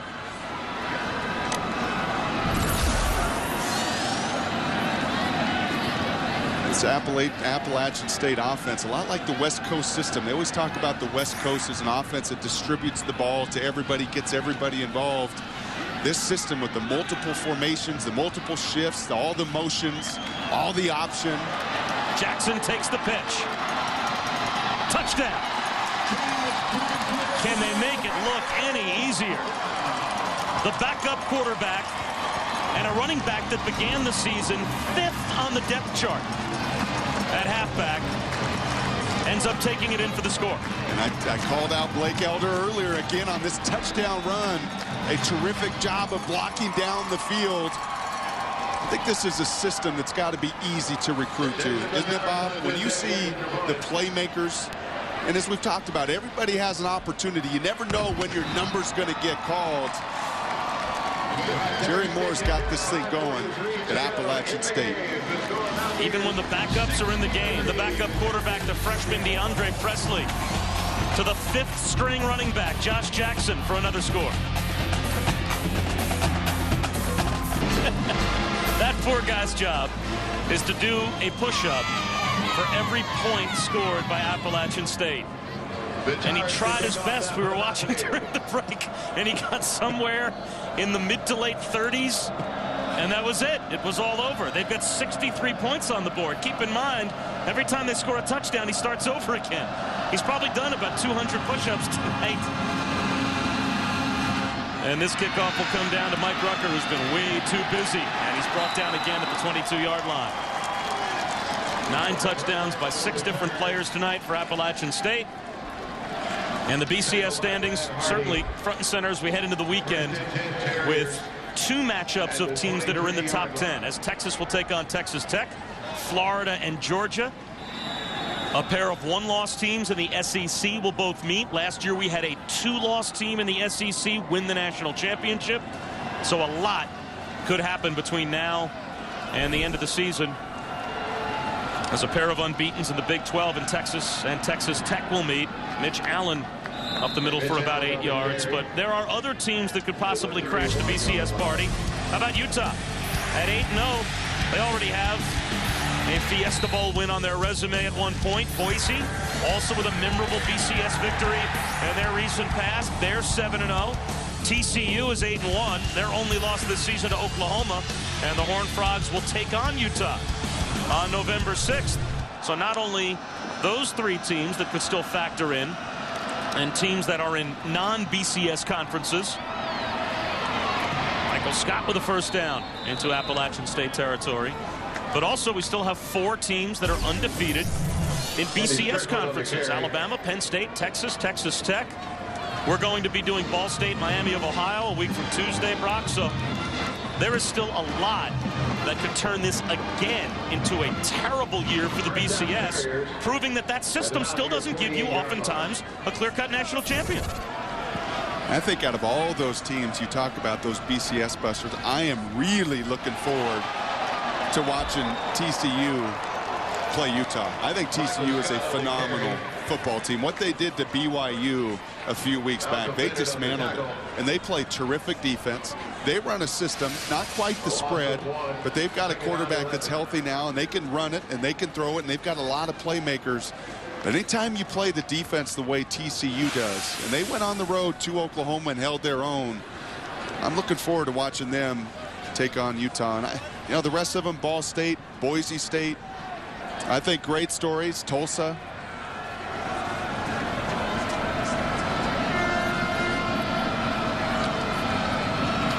Another fumble by Wofford. This time Mitch Allen jumps on top of it.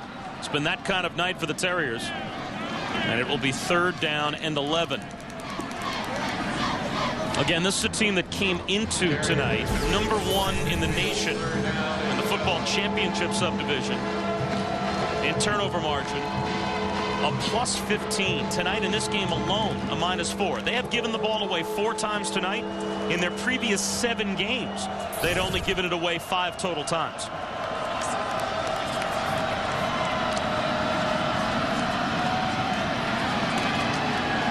It'll be 4th down and 4 as Travis Boyd brings it to the 43-yard line. And I think obviously some of that credit goes to Appalachian's defense, and I think you've seen a secondary tonight. Mark Legree all by himself with 3 of those interceptions. It's just much more athletic than Wofford. And when you fall behind and you start making some mistakes and you have to get out of the character and the identity of your offense, which is running the football, and you start throwing it, you're going to run into problems as they have tonight. On 4th down, another fumble. This one pops right into the hands of Jacques Roman. He's got a convoy down the sideline, tripped up. That's a heck of a play by Mitch Allen, the quarterback, with some pride to get back and save a touchdown. The 5th turnover of the night for Wofford. That matches what they had allowed this season in tonight's game alone. I'm a little surprised to see some of the starters still in there for Appalachian State, but boy, are they building some momentum for the final 3 weeks of this season.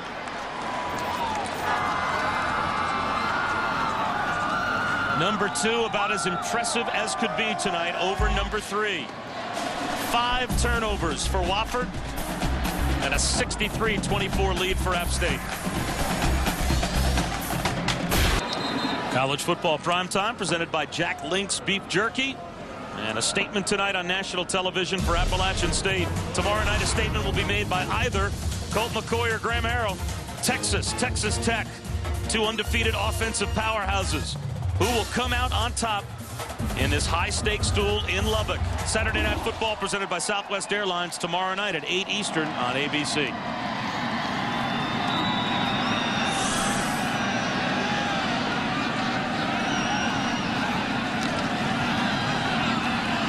Nice ball fake by DeAndre Presley. Inside the 15-yard line, we have now seen over 1,040 yards of total offense between these 2 teams tonight. And we're only moments away from Sports Center. Steve Berthume and Scott Van Pelt standing by. Some advice for the Cowboys. Could it be a first loss for the Longhorns? The Red Raiders hope so. And a wild celebration, a ticker tape parade in the city of brotherly love for the World Series champions earlier on today. A full report on the Phillies victory parade. Down to the 5-yard line goes Josh Jackson. Or check that, Cedric Baker.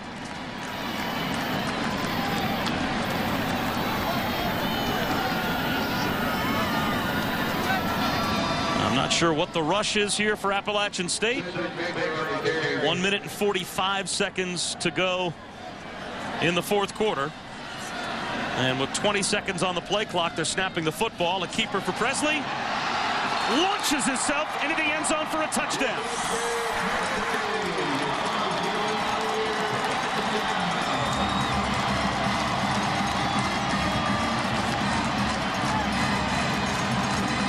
Well, that is an impressive highlight launch of a touchdown for DeAndre Presley. But Mike Ayers has to be wondering from his good friend Jerry Moore, is it really necessary? The point after to put 70 on the board as a flag comes in.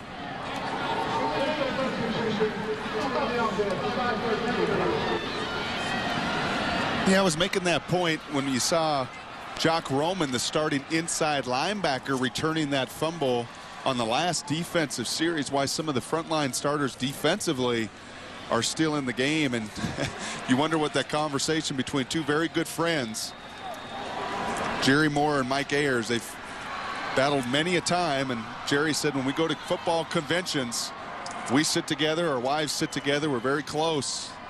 But curious tonight, opportunity there to maybe just take a knee and end this thing.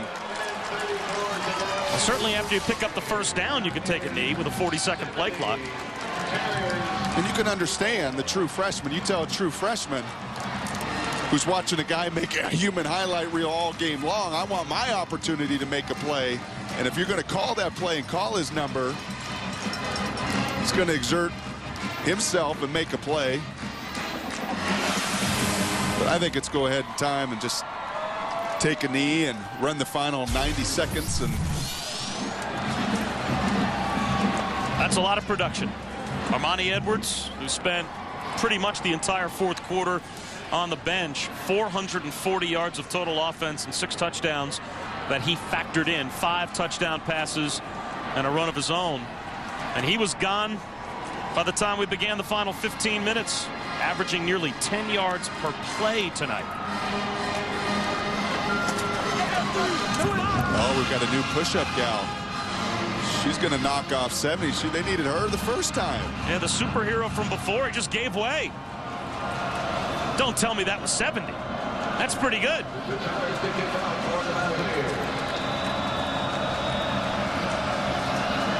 We've actually done the math. If you go touchdown by touchdown, Appalachian State folks, whoever has had the job over there, they've had to do 385 total push-ups tonight. I don't think I've done 385 total push-ups in this century. Sports Center only moments away, and some big games coming up tomorrow, and some games we'll have for you. In the ACC, Florida State taking on Georgia Tech, and then tomorrow night at 8 Eastern on ABC, the big one, as Texas Tech tries to break their 0-7 all-time streak against top-ranked teams. And wouldn't they love to do it against the Longhorns?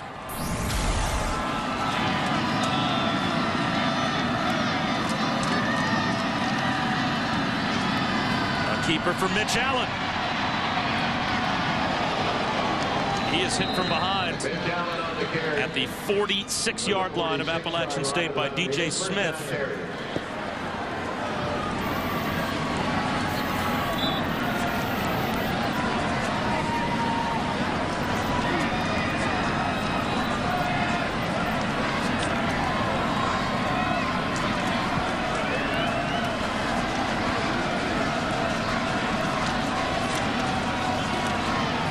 To a minute to go as Travis Boyd picks up a few yards. And Brock, I can't imagine what the rest of the Southern Conference that has still to play Appalachian State this season, what some of those coaches, you mentioned Elon's group, is looking at right now.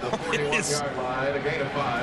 doesn't look like it's going to be any fun coming to this stadium for the rest of the year, or to have this group in your building. And they'll only have one more here at the Rock. They'll go to Chattanooga next week. They'll host Elon. They'll go to Western Carolina, who's really struggling. Mitch Allen finds Burson on an out to the 20-yard line with 24 seconds remaining. At the 20-yard line, first down Terrier. I think when you're a 3-time national champion, you start to understand how to play in these big games. I think you saw that tonight. You saw a Wofford team that's trying. Hey, look at that. Ben Whitmire, their quarterback, just 10 career starts. They've done some very nice things. They still have a chance to get into the playoffs. Their season certainly isn't over tonight. But I think a statement tonight from a 3-time national champion on how to handle the bright stage, the Friday night lights, and certainly a quarterback that's playing at a very high level. And at this level, looks like an unstoppable player. I don't know how you would be able to defend him. And tonight, Brian Quick, number 8, doing a dance there a moment ago, had a fun evening as well. He was the beneficiary of 3 long touchdown passes from Armani Edwards. Down to the 13-yard line goes Mitch Allen. To the 15-yard line. And a timeout called by Wofford with 12 seconds to go. I don't begrudge Wofford calling their timeouts if App State's going to score 70.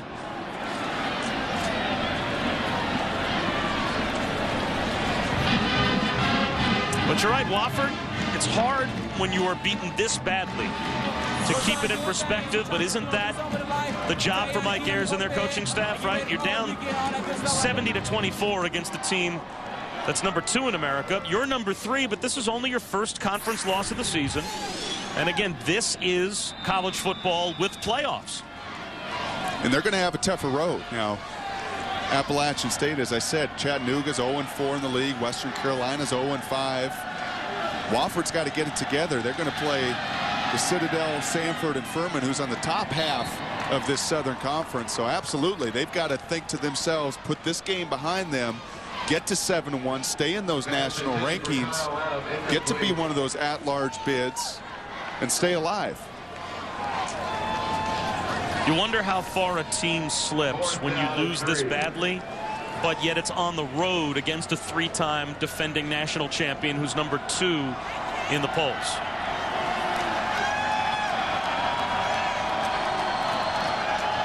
What could be the last play, and should be the last play. Appalachian State with one more hit from Jacques Roman has the final seconds tick off, and they will celebrate here at the Rock. Another dominant win. They're 39th in their last 40 home games. Number 2 beats number 3 to take over first place, clear cut in the Southern Conference.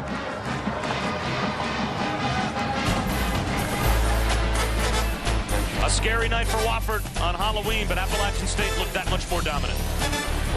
When you have a quarterback at the centerpiece of your program, a 2-time national champion already, you see why and how you could score 70 points tonight. 70-24, Appalachian State wins it over Wofford. For Brock Ewart, I'm Bob Wischusen, saying so long from Boone, North Carolina.